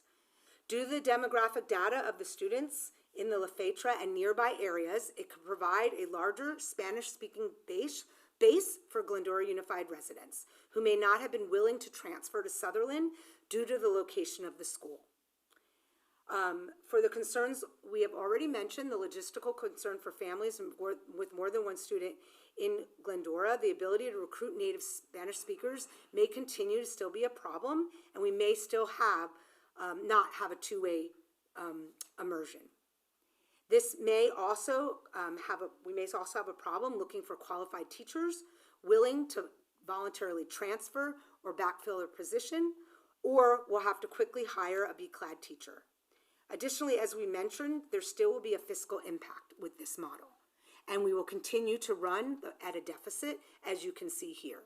So there are some positives with this model because we have the space availability to keep the program there over time, but there are still concerns with this alternative. Possibility number 2.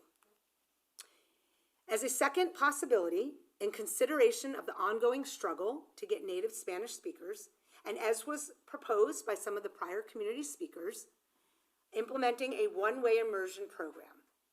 A one-way immersion program is a different program, and it would take time to look into, observe one-way immersion schools and classrooms and reimagine the program. This at the earliest would be looking at the 27-28 or 28-29 school year. The obvious benefit is that it accommodates our struggle to find native speakers, and it allows for the increased opportunity for our English-only speakers, which are the primary interest group, to learn Spanish. However, a one-way immersion program loses the cultural significance and esteem which drove our desire to have a two-way immersion program for our native speakers, where they are experts part of the day, and they have the confidence with many like speakers in their class. And unless interdistrict transfers could be recruited at a higher rate and given enrollment priority, this continues to run at a deficit shared with the possible solution, which would be about, in 27-28, could be about $285,000. We do believe that if a pilot were to continue outside of the existing cohorts, we would need to set parameters and metrics to annually evaluate the success of the program, including the fiscal model and long-term sustainability. So you can see that both models have pros and cons. So in review, potential programs for DLI pilot to continue in GSD is the 26-27 split site cohort, the future Lefebvre one-way immersion program. We've provided the requested potential options, both of which involve a site change and budgetary impact.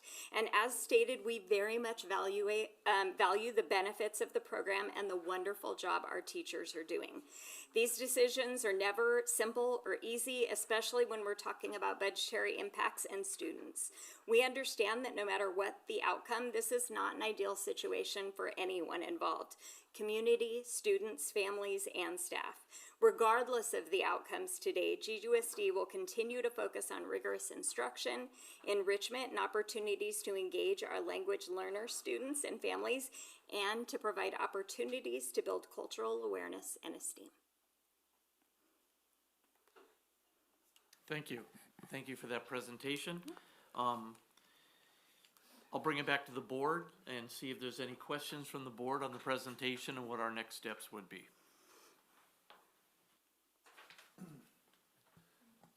Just a brief question, just for the community to know.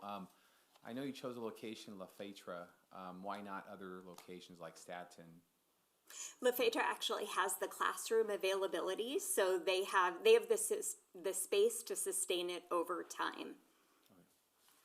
How much space is available over at Lefebvre so that we're not in this position in 3 years per se, right? Yeah, they have numerous classrooms available, whereas, say at Stanton, actually, I don't believe we have any classrooms available at Stanton. We don't have enough to sustain it over time.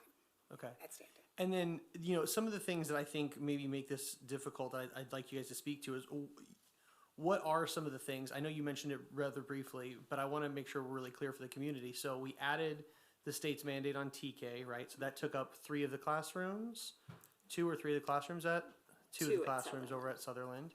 Then we have the STEAM room. Okay, and we also have we have a number of special needs individuals there, correct? Yes. Okay. And our intervention. And the intervention. So because of those classrooms, then what we had initially planned is having plenty of room. We no longer have that room. Yes. Okay, got it. I had one more question. The professional. I'm assuming then if the possibility number 1 and the 2 sites and things were split, then the professional development would be there'd be teachers that would collaborate between the 2 sites to make sure that they're on track and doing so those if things. they were working on like those the grade level meeting time, they would meet as across sites together to keep planning that, to have it be a more unified system. It may be a stupid question, but I'll ask it. Is there any potential possibility of staggering start times? So if there were parents that needed to, so that school wouldn't start essentially at the same time at Sutherland and Lefetra. There's a lot more nuances that go with that, because ideally that would be great, but then you're impacting the entire school site, and it also impacts our instructional minutes, but also our city programs. So for example, our crossing guards and things like that, and the daycare program. We also, unfortunately, due to space constraints, we do have other families where students are split because of numbers, and then we would have to make accommodations for everybody. Sure.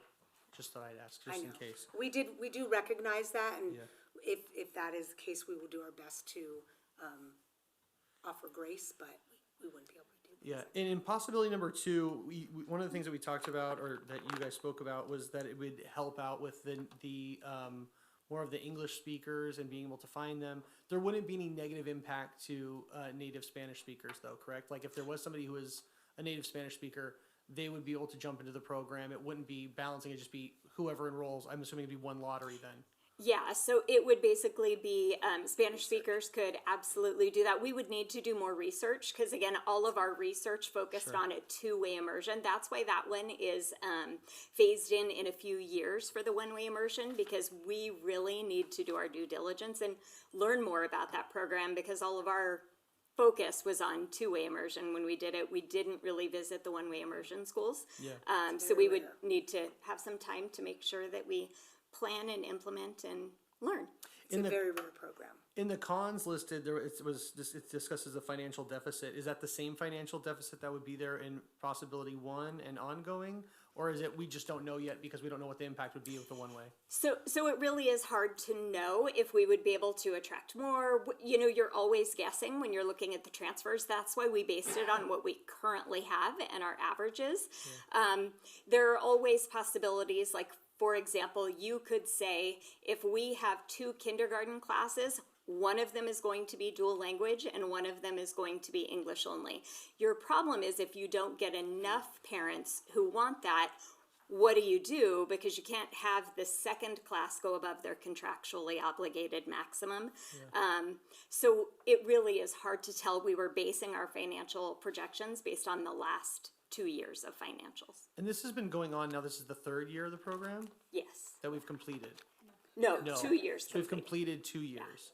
And the goal was to go how long before we identified, there was no promise. We always said it was just a pilot. Okay. Yeah, and we did promise those families that they would go through 3rd grade, and we're absolutely doing that. So the current cohorts, regardless of any decisions, the current cohorts will continue in the program through 3rd grade as promised. And we start to get dashboard data on 3rd graders? So we haven't seen whether or not this has impacted state testing or academic scores yet. Yeah. Well, and I was like, research shows in general that it is beneficial over time. It doesn't show immediately usually, but over time, those gains show as an average. And we won't argue that. Sure, of course. Yeah, we believe in that. But that's why we always called it a pilot. Yeah. That's the intent of a pilot is the ability to adjust and reflect and make choices. Yeah. hard choices, but choices. Right, of course.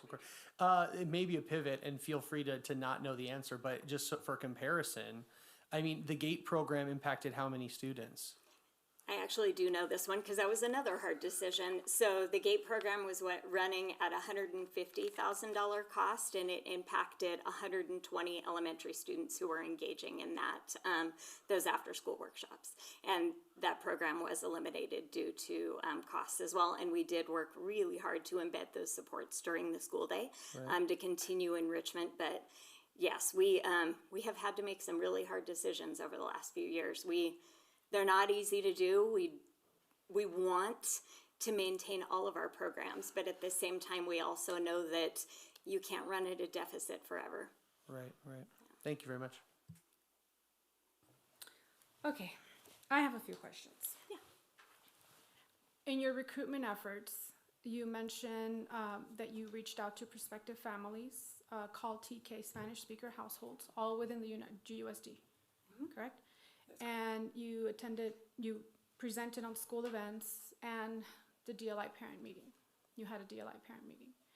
All of those efforts reflect efforts being done with Glendora Unified families. But you're telling me that the goal of the program was to attract families from other districts. So I would like to know what intentional efforts were made. You did mention something about flyers. I would like to know where and the dates of that. Where were these flyers passed out? I'll wait for your answer.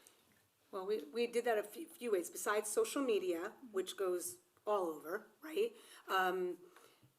My husband and I actually, we went to all over Azusa, although there is a DLI program there. My husband speaks Spanish.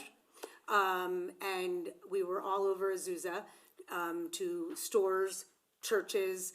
He also works, and we have a store in Covina. I can't give you every single date because I don't have that written down, but we went to all of the businesses and stores there. I had flyers, and we went out and did that. And because he is fluent in Spanish, I enlisted the support of him, and we did that throughout both Azusa and Covina, and did outreach that way on foot, and we posted flyers around that way.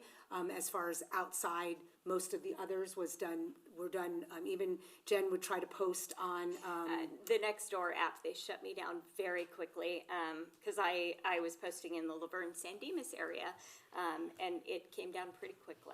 So we did what we could, but that was one of the ways we did outreach outside of Glendora Unified, but we did it mostly through social media and advertisements that way, and then on foot. And also acknowledging there are harnessing the power of our families to spread the word. That was something that in reflection we could have done better at, for sure. Okay. Who's in charge of the recruitment efforts and growing the program? It's really a joint effort. It's Who's going to take responsibility? You have administration. Well, if it's the buck ends with me on this one, then yes.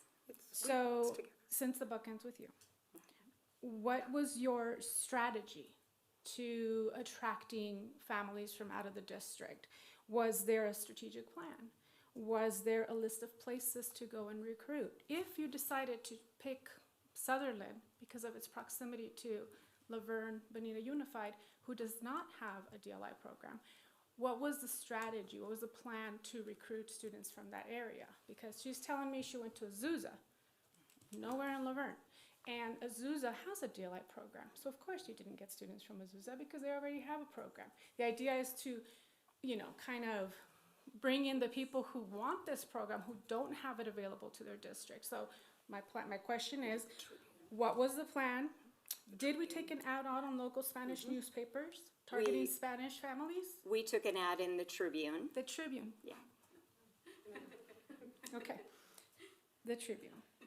Now, I don't want to come across, I do want you to understand that I have been hearing from many, many families.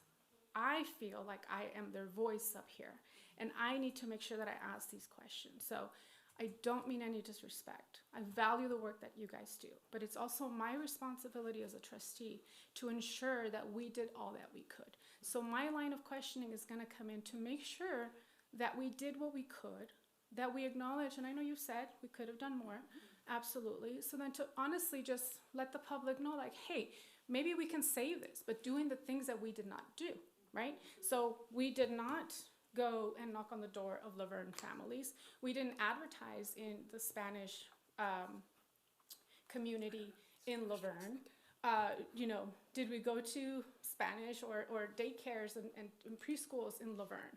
Because I'm not a marketing person, but it would show me that, okay, that's a good place to go and bring in young kids, right, who don't know that we have a program. So was there a strategy to advertise to these communities, and what was it?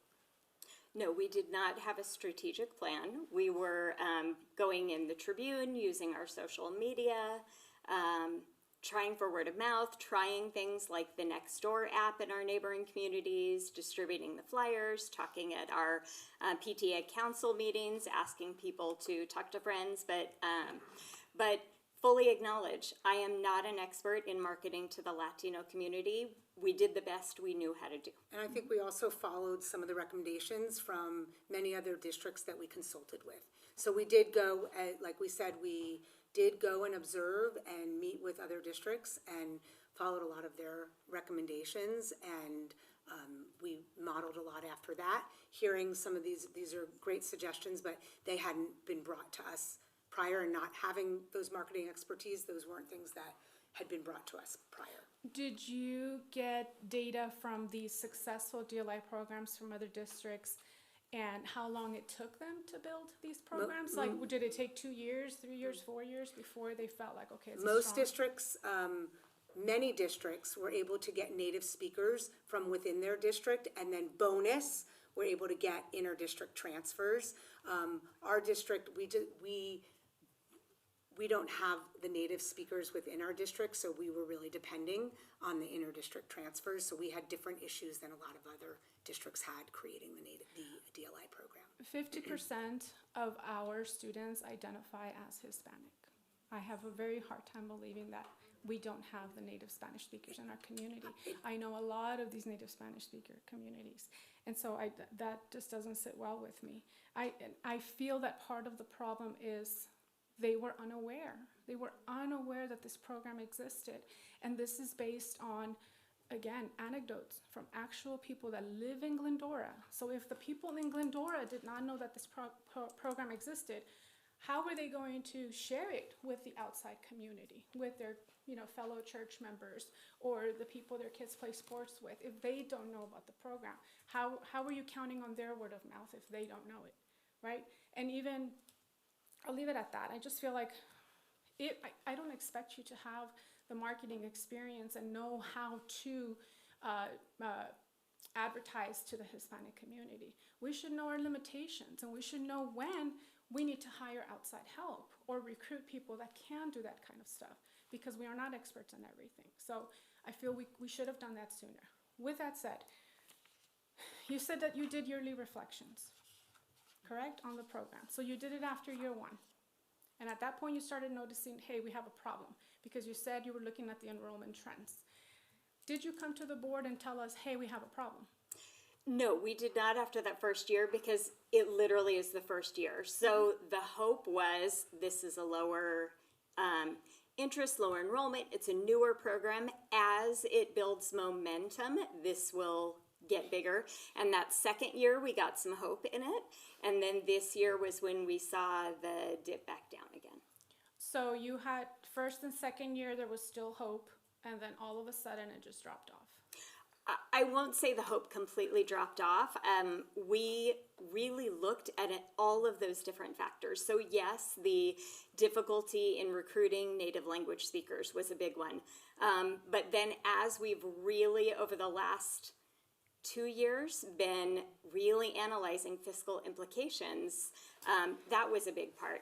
The space availability was a big part. So there isn't really one component. It sort of all came together. When we met to evaluate this year, there was a large team of us doing it.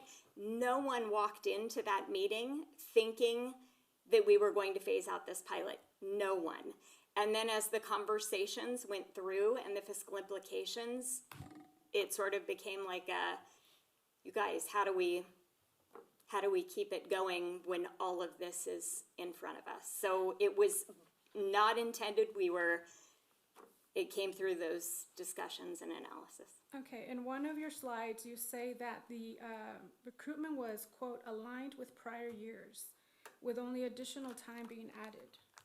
Now, if according to your analysis, the turnout was historically low, and the only change that you did was a lot more time for enrollment, why did we expect a different outcome? If you had low enrollment and you saw that trend, did we up our advertisement, our outreach to the community? What did we do different from year one to year two? I'm not sure I understand your question. So the first year you advertised the program, right? You put a couple of Yes. social media posts. You said you went to communities. In You mean from Azusa, year one passing to you, out- how did we get more native How speakers did the you second year? change your advertisement, your marketing strategy to increase enrollment? From year one to year two. Actually, from year one to year two, like we said, we believed it was the success of the program that increased the enrollment. So we really didn't believe that after year one it was necessarily a marketing issue, that it was year one of the program. So when year two came and we had more students, it was really, we were believing it was based on the success of the amazing teacher, the program, and that. So we felt that it was going to be an enrollment trend. So then you didn't, did you do anything additional from year two to recruit year three? Or you just thought, you basically said, okay, that was good, so it should probably just follow through? That's what we So thought. there was no additional intentional marketing of the program throughout our district, our community, or outside of our community, just to clarify? Not for year three. Okay. Do you see where I'm getting at, right? It was the same as years one and two. Because we thought it was increasing. Okay. And, but yet you canceled it because your data told you that the analysis and the data showed a decline. It's confusing to me. Okay.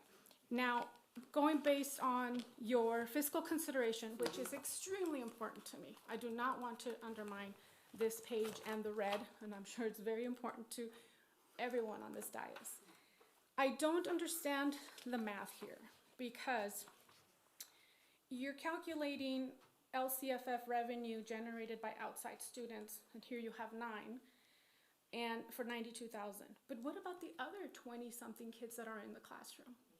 So, and that was, I totally get that. We had talked a lot about that as we were looking. So the other students who are in the classroom, yes, they bring that revenue, but it was the additional teachers hired. So that's why it says 3 DLI teachers. Those students, the English-only classrooms had enough where those students would have been in another classroom for another teacher. What about those students that decided to go to Sutherland versus, Christian Church? Foothills Christian or any other school in our community, but decided to go there because of the DLI program. You failed to account for their numbers. We also failed to account for the fact that, these are Sutherland students. You're saying they're Sutherland students, so the assumption is that they would be there anyway, which, again, we are struggling with declining enrollment. We should not make any assumptions that every student in Glendora is going to enroll in GUSD.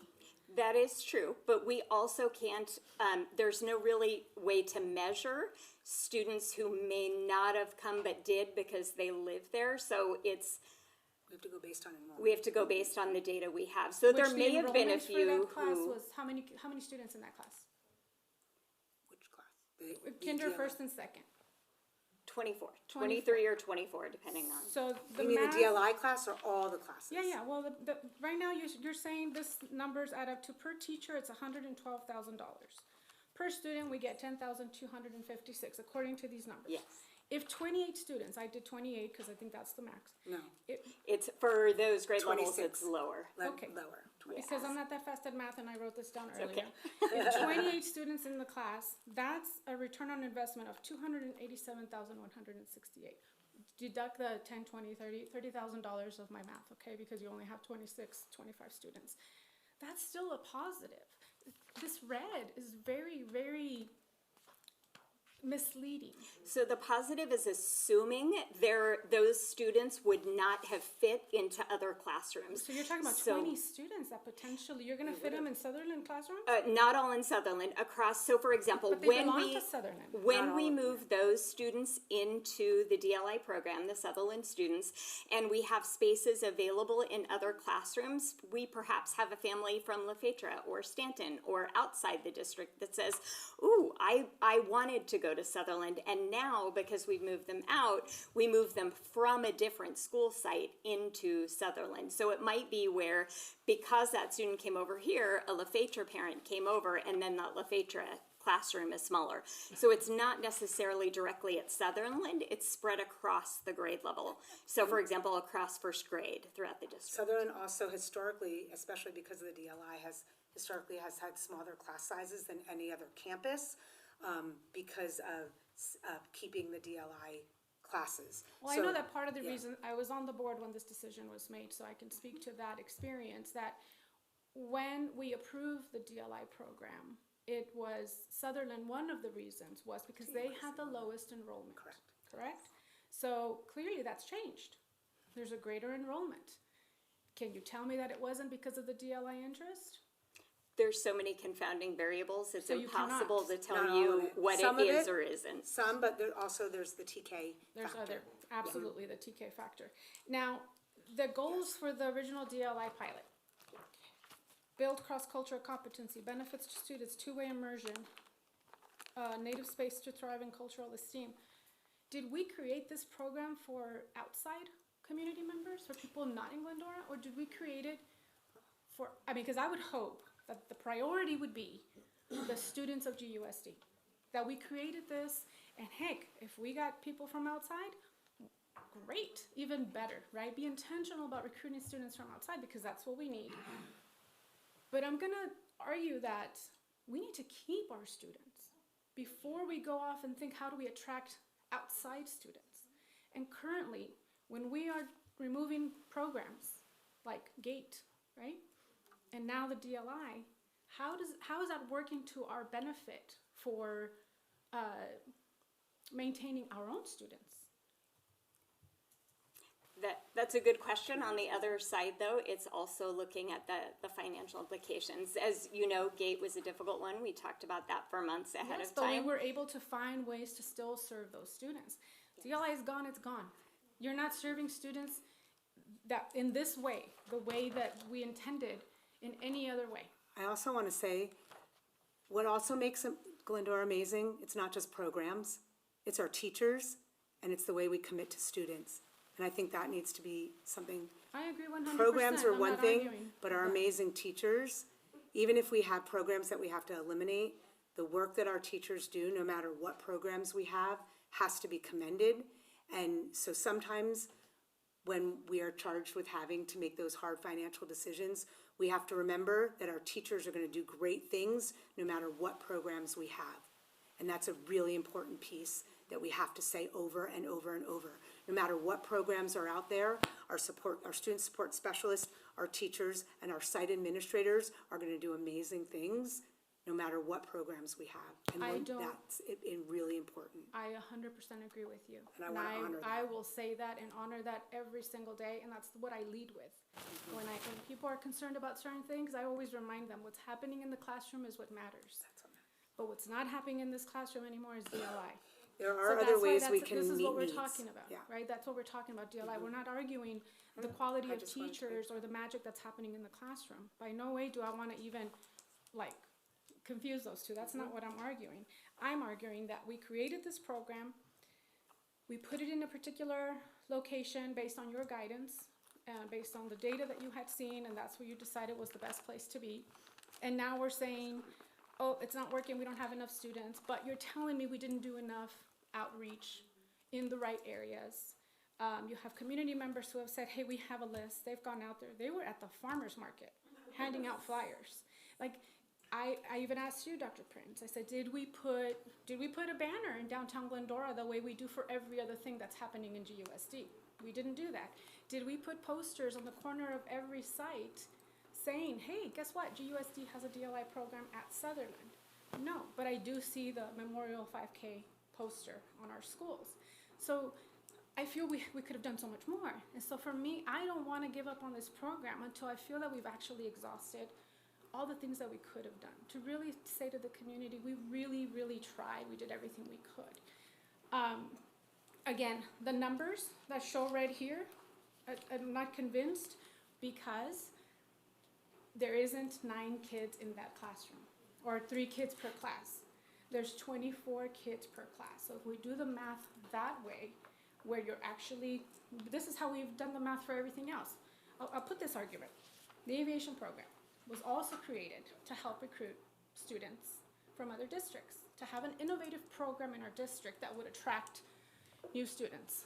I would like the numbers on how many students in the aviation program are actually coming in from other districts. Because I've asked this question in the past, I'm gonna say it's very, very low, not even 9, okay? Now, if I use your math on the aviation program, we should eliminate the aviation program. Absolutely not. I would not be okay with that. I know Gary wouldn't be okay with that, right? It is a beloved program. It is keeping our kids in our district, the aviation program, with your math, right? So again, we could apply it to a number of programs, the culinary program, right? Are we gonna look at, well, it didn't attract anybody, that means we gotta chop it? No, we're creating programs for our students.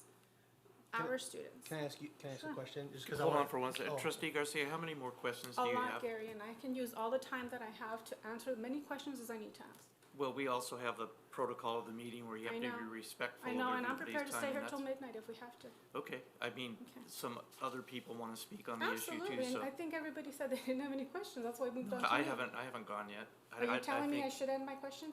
No, I'm just asking how much more time you were gonna consume on this, I'm not because we sure. have other items. I'm not sure. Okay. Okay, thank you. Go ahead. Some clarity though, I think would be helpful, because I think as you bring up examples, which I really appreciate, I think in my head though, back to like the robotics program that didn't have enough students, and then so it did get canceled, right? Even though we're funneling students from every STEAM program at every elementary school and every middle school, and then they get to the high school and it's just not there. Yeah, the robotics program got canceled for another reason, but. Oh, okay. But I guess the question that just so we're clear, if I recall, it was like we needed 12 students and there were 3? Or what, do we know how many it was? I don't recall the exact numbers. Are you sure- for robotics? No, I'm sorry, for DLI. Because it seemed like there was a difference. The delineation is not like an aviation program that has a class that's full. It's a class that it was like, of course, we could do more for sure. I'm not arguing that. I think we could always do more for sure. I think there's been students that I've been talking to since the beginning of being up here that we left, we went to Western Christian, we're going to Foothill, we're going everywhere. It's like the back door's open, wide open in the district. But then there's only so much of a hill to climb when you go, okay, we have 10%, I don't know, 3 would be what, 11%, 12%? The goal was 38% or higher of native speakers, because it was, and please don't make me math No, at that's this okay, time it's okay. of night. I won't. Thank you. But yeah, I think so. I guess just apples to apples or apples to oranges. I think I agree with a lot of the things you're saying, but also when we're talking about that, there's a class that they go, okay, well, even if we got enough, if we double the amount of students we have, we're still not enough. Then that becomes concerning, I guess. Well, now we're having another option, which is moving it to La Fetra, which does open it to a whole other group of parents and families, right? That may potentially have more native Spanish speakers in that community, that may be more accessible for Stanton families as well, because we do have to remember a lot of our families walk to school, kids walk to school. So maybe now we will never know unless we give it an opportunity to get started in La Fetra. And again, I just want to make sure that we do our due diligence. And because of this presentation and the information you've given us and your answers to your responses, I feel like we could have done more. We should do more. And for that reason, I feel we should continue it at La Fetra, if that's the next best thing, if it's not sustainable at Sutherland, and see what happens. Now, if you come back and tell me, hey, Monica, we still only had 3 students a native language, and you did all this other stuff, you did all the advertisement, you connected with our DLI parents, and you used them to say, okay, let's get together, let's show you, let's give you these flyers, and go out into the world and find us students. Like, they're willing to do it. That's the thing, they're willing to do the work, which how often do you have parents coming in here and saying, put me to work? Let me help you grow this program. They're telling us, let me help you grow this program. So why? Why would we say no to that? So again, especially with declining enrollment, especially the way I see it is this program should be for our students, and if it happens to attract outside students, then great. Then our enrollment is growing even more. Because again, we do have a lot of families in Glendora who have pulled their children from our district to go to private school for whatever the reasons, right? We don't need to give yet another handful of parents a reason to pull their kids from our district. That's my argument. I think it's important that we truly seriously consider that. I think I'm done. Thank you.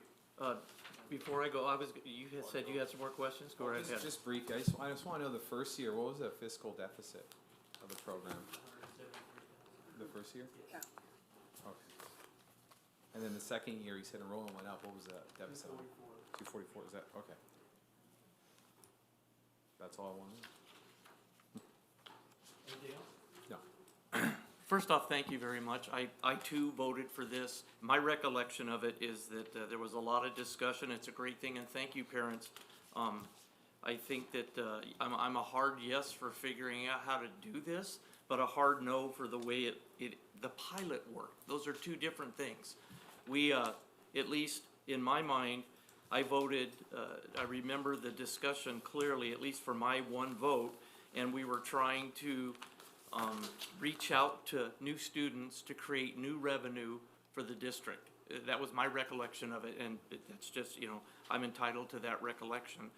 When I look at what we've done, this is a pilot program. It's a pilot. You're coming back and reporting on the pilot program. I don't like the results of the pilot. It doesn't mean the program's not fantastic and we shouldn't figure out a way to fund it. I would vote to do that. I just don't like the way the pilot came out. We don't have enough students from outside. We don't have enough native speaking students. And when you look at the criteria, I believe we did meet 2 or 3 of the criteria, at least for the pilot program, right? So something needs to be done, in my opinion. Either we need to look at a new kind of program, we need to start from scratch and do different marketing. I'm not going to reach out and say who did what. What I know is that's in front of me right now. It wasn't in front of me last year. It wasn't in front of me 2 months ago. I took the initiative outside to meet with some of the families and listen to what they were saying, and what they were saying made sense, but none of it has come back to me as policy to make a decision to sustain what's in front of me right now. So I just want to say that I want to continue to find a way. I think dual immersion is a good program, and I think it's good for families, and I think it's good for students. In the industry that I'm in, if you're bilingual, it's a big plus. I can only say that. And actually, in the law enforcement community, when you have bilingual, you get paid. You get paid more money to have bilingual pay. All good things. Our pilot had requirements, like a prerequisites, and I don't need to go over them again, but we just didn't hit the mark. I look at the financials differently than other trustees do. I look at it where we have a group of students that are in the program.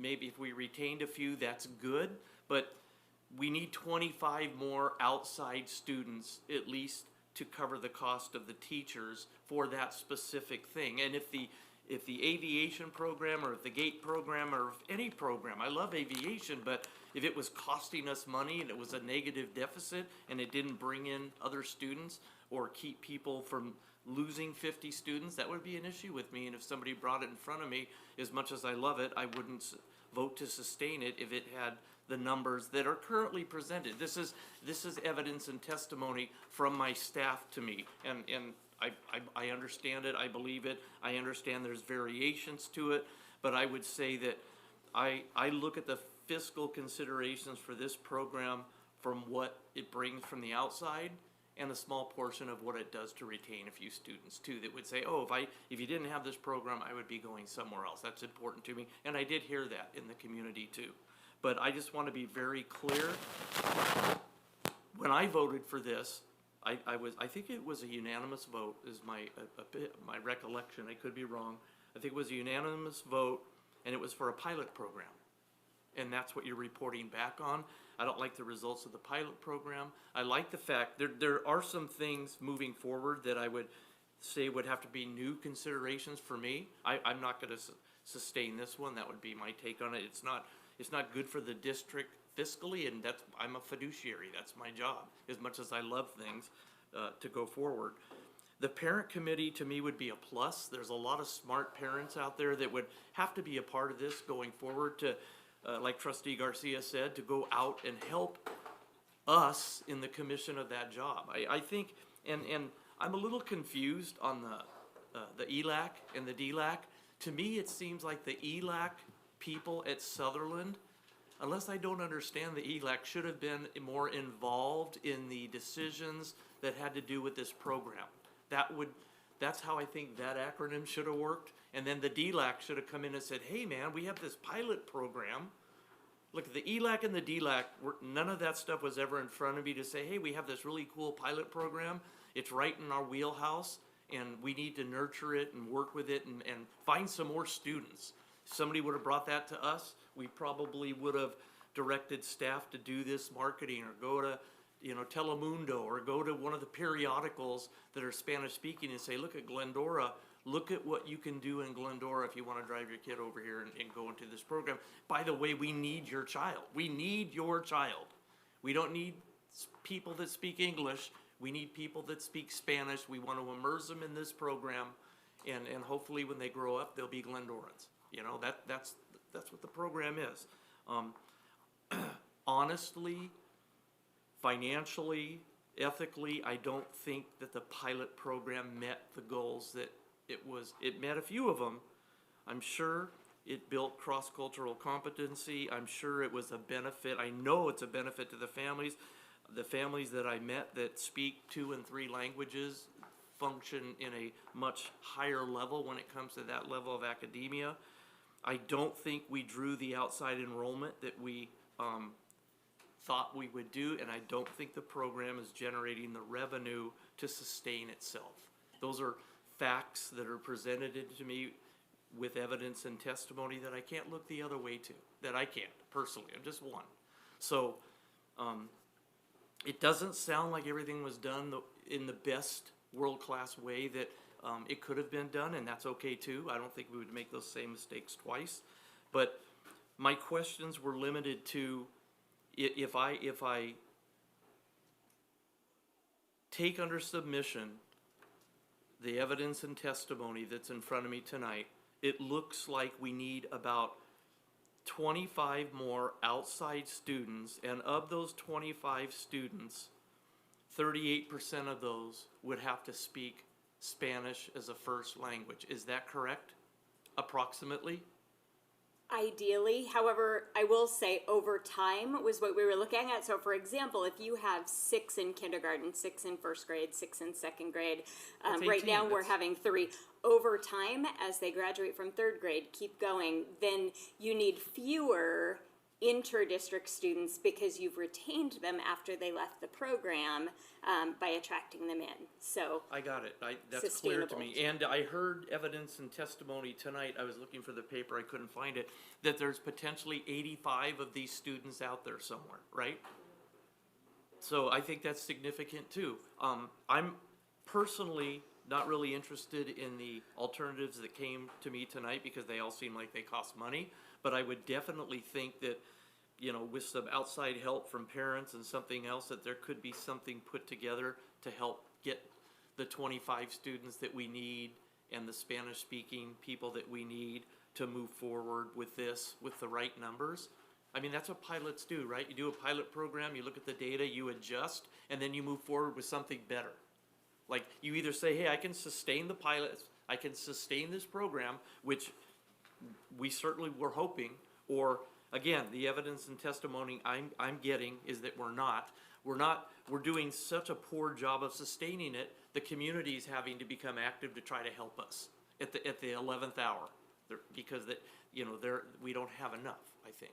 So anyways, I am not interested in sustaining the current path, because I don't think, when I just do the math in front of me, even if I do one or two standard deviations away from it, we're cutting programs that have a lot less and moving forward with, what is it called, our fiscal financial plan? Our budget reduction plan, and I struggle, those are both concepts I struggle with, but in this seat, I know what the right decision for me to make is, but I also want to leave the parents that really like this program and are immersed in it, some kind of window to try to make it better in the future. Those are the only comments I have. I appreciate your presentation. Any other comments from the board? I guess what would that look like? Is there feasibility for an option 3? For the 26-27 school year, I don't think we can devise an option 3, hire and implement that quickly. It would need to be bringing a committee, bringing the team, developing and doing some research over the next year, and then bringing back to you guys for potential 27-28. To me, that makes sense, where you take all this data and you put together maybe a new pilot or a new program. But I mean, that's just my internal piece with it. I can't etch together something to try to rush for the next school year with these numbers, unless our CBO or you or the superintendent comes back to me and says, "Hey, man, those numbers are not right, and here's a new set of numbers that you need to look at." But I can't move forward with these numbers and the current student count. I could move forward with it if you came to me and said, "Hey, we have, I'll just say half of the 85 students, and of those students, 38% speak Spanish, and they're willing to come into the district tomorrow." That would be another story, but that's not in front of me tonight. So I understand that, but I don't have it in front of me as evidence and testimony. That's all. So I'm just I'm done speaking to that right. I have a question. Could this look like we move forward with your option 1, which was to start a kindergarten class in La Fetra with some changes in a more strategic plan for marketing, supports for our both schools from district office, which it is a district program, not an individual school program, so that as a district we take responsibility for supporting that enrollment, increasing that enrollment. But it would require a strategic plan, with intentional, like, okay, this is what this looks like. I saw we used a little less money than we were expecting to with our communications. Maybe there's some money in there to advertise this program, if that's what we need, right, to get that kindergarten class started. Reviewing and assessing the families that the DLI parents gave us, which they've already submitted to us through an email. So that is part of their testimony.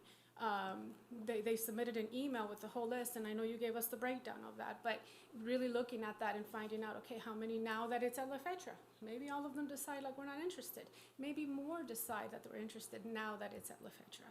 So can it look like that? Can we, if, let's say, the vote today was to direct staff to find a way to enroll a kindergarten class for the 2026-2027 school year, right? So you found a way by moving it to La Fetra. So if I make a motion to approve the enrollment of the 2026-2027 kindergarten class at La Fetra with an intentional strategic marketing plan, including a DLI parent committee, that's my motion. A couple questions. There was a discussion, somebody had said that they had asked for, on 6/15, Mr. Sandoval said on 6/15 there was testing requested. Was there any reclassification or any plans for reclassification for some of those students to move to our native speaker?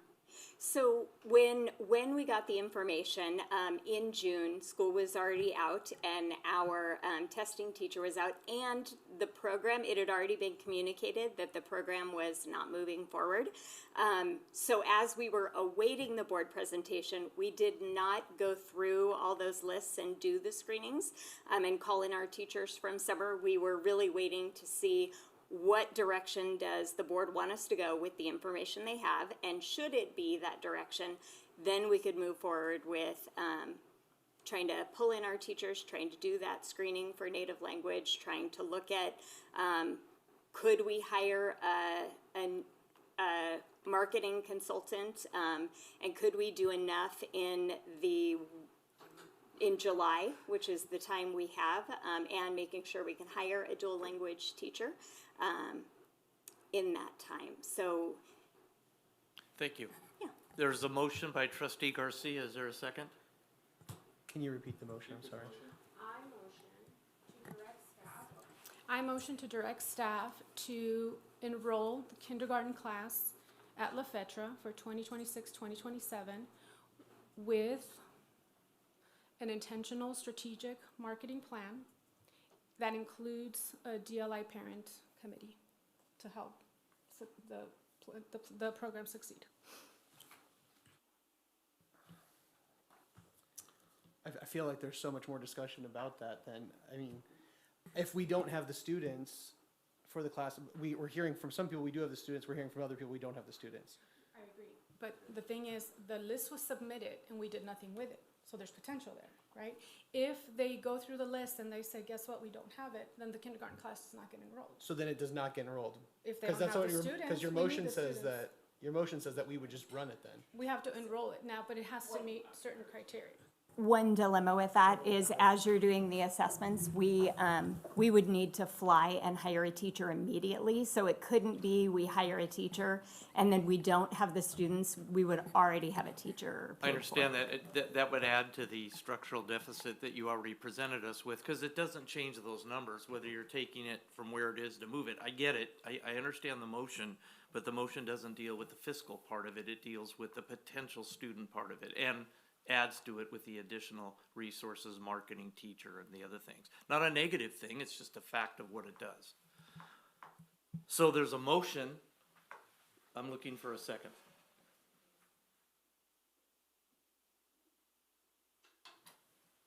I'll second it. Okay, there's a motion by Garcia and there's a second by Munoz. It's a financial thing, so do you mind if we take a roll call vote, please? So this would require that then we are hiring a teacher, we're moving forward, kindergarten start, even if there's 3 kids in class. Yes.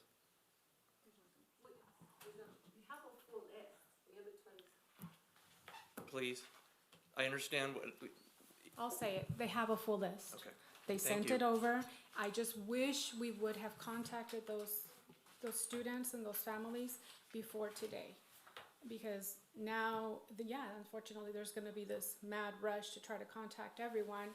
I'm sure this committee, this group of parents is willing to do some of that work. I have no doubt. They've shown us that they're willing to do the work, but of course, it's not their responsibility. We have to be willing to do the work. And again, I'm happy to sit down and call all those families for you. I'm willing to do the work. So I don't think there is a lack of interest. I think that is what the last few weeks have shown us, that there is a lot of interest. Unfortunately, we didn't do enough outreach. So there wasn't enough people aware until this parent committee decided we'll make them aware and we'll show you that there's interest and we'll show you a list of families that are interested. So we have to give it a shot and see if that's true. And I understand there's a fiscal implication for that, but again, there's also a fiscal implication to not doing it. Thank you for those comments. I don't agree with them, but I appreciate them. Thank you. Vote, please. Member Garcia? Yes. Board Clerk Cam? Yes. Board Member Munoz? Yes. Board President Clifford? No.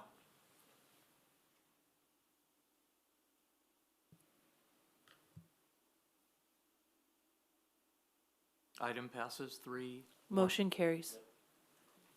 Okay.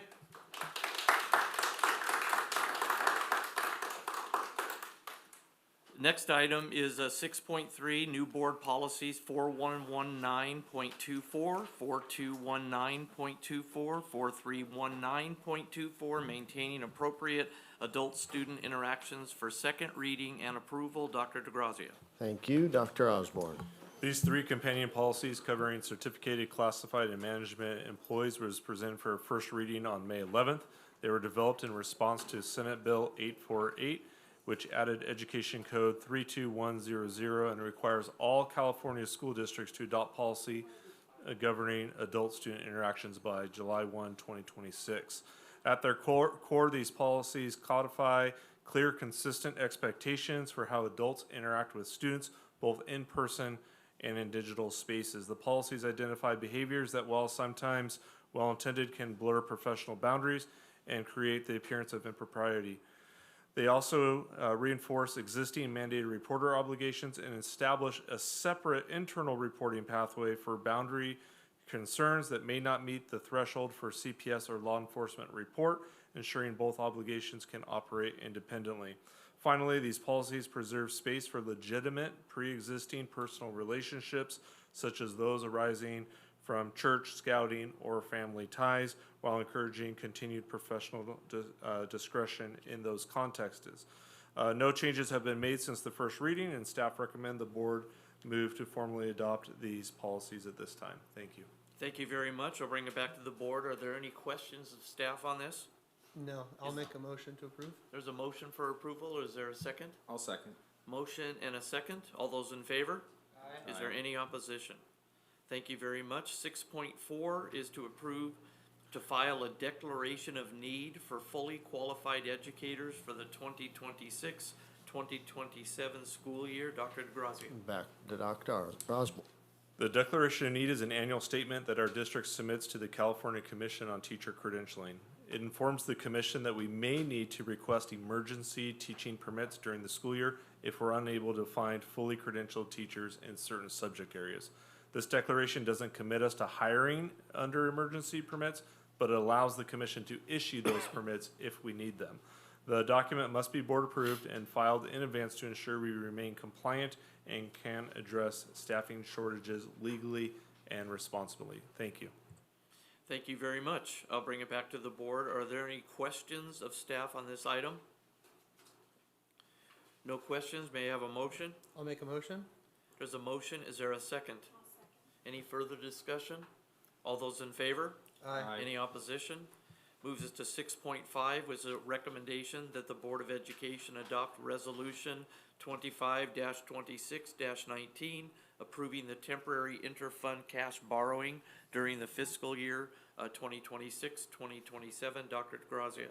Thank you, Mr. Clifford. Mrs. Walzak will address the next four items, which have accompanying resolutions for allowing us some funding flexibility need in the coming year if needed. So do you want to take all four of those with one vote, or do you want to do them individually? Okay. So Resolution 25-26-19, this resolution is a routine cash flow management tool permitted under Ed Code Section 42603. It allows the district to temporarily borrow cash between district funds when necessary to meet current operating obligation. The resolution basically authorizes temporary borrowing of up to $10 million with all statutory restrictions in place. With that, it's not to exceed 75% of available funds for that particular fund. Also, the borrowed funds are not considered income or available for appropriation, and the borrowed amounts are to be repaid repaid within the required time frame. Thank you for that report. Any questions of Assistant Superintendent Walzak? Nope. I'll bring it back then for a motion. All motion? There's a motion. Is there a second? I'll second. Any further discussion? All those in favor? Aye. Is there any opposition? Okay, item 6.6 goes back to Assistant Superintendent Walzak for a recommendation that the Board of Education adopt 25-26-20. What happened? So this resolution is an annual item that we do every year that allows our Superintendent DeGracia or designee to process routine budget adjustments in a timely and efficient manner while maintaining appropriate board oversight. The resolution is limited to routine budget revisions where revenues and expenditures are adjusted equally within the same fund or resource. It does not allow administrative approval of non-routine adjustments that would impact fund balance.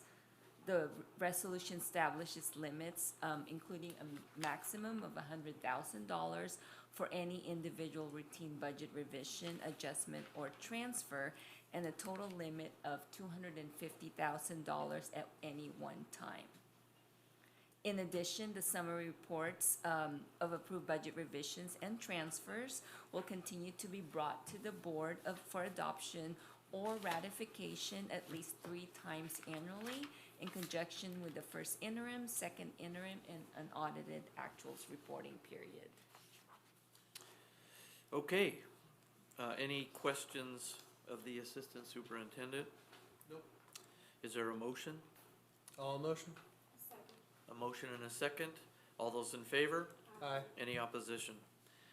We go down to 6.7, which is another resolution having to do with the pool fund by the LA County Treasurer.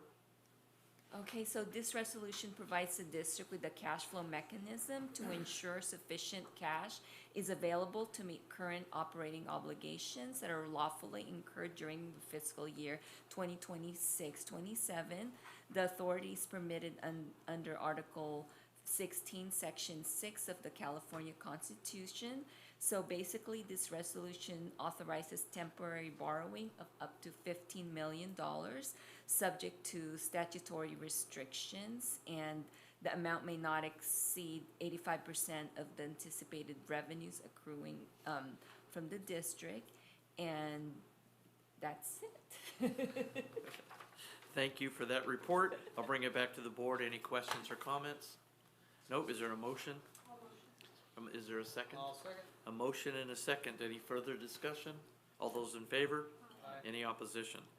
The last one is a recommendation that the Board of Education adopt Resolution 25-26-22, authorizing cash transfers between the funds for the 26-27 fiscal year. So this resolution provides the district with the authority to process permanent cash transfers between funds when needed to permit the payment of district obligation. The resolution authorizes the superintendent or myself or our CELI to make these transfers in accordance with the applicable Ed Code requirements, LACO procedures, and the district guidelines. The resolution establishes a transfer limit not to exceed $500,000. Thank you for that report. Any questions or comments from the board? There's a motion. Is there a second? I'll second.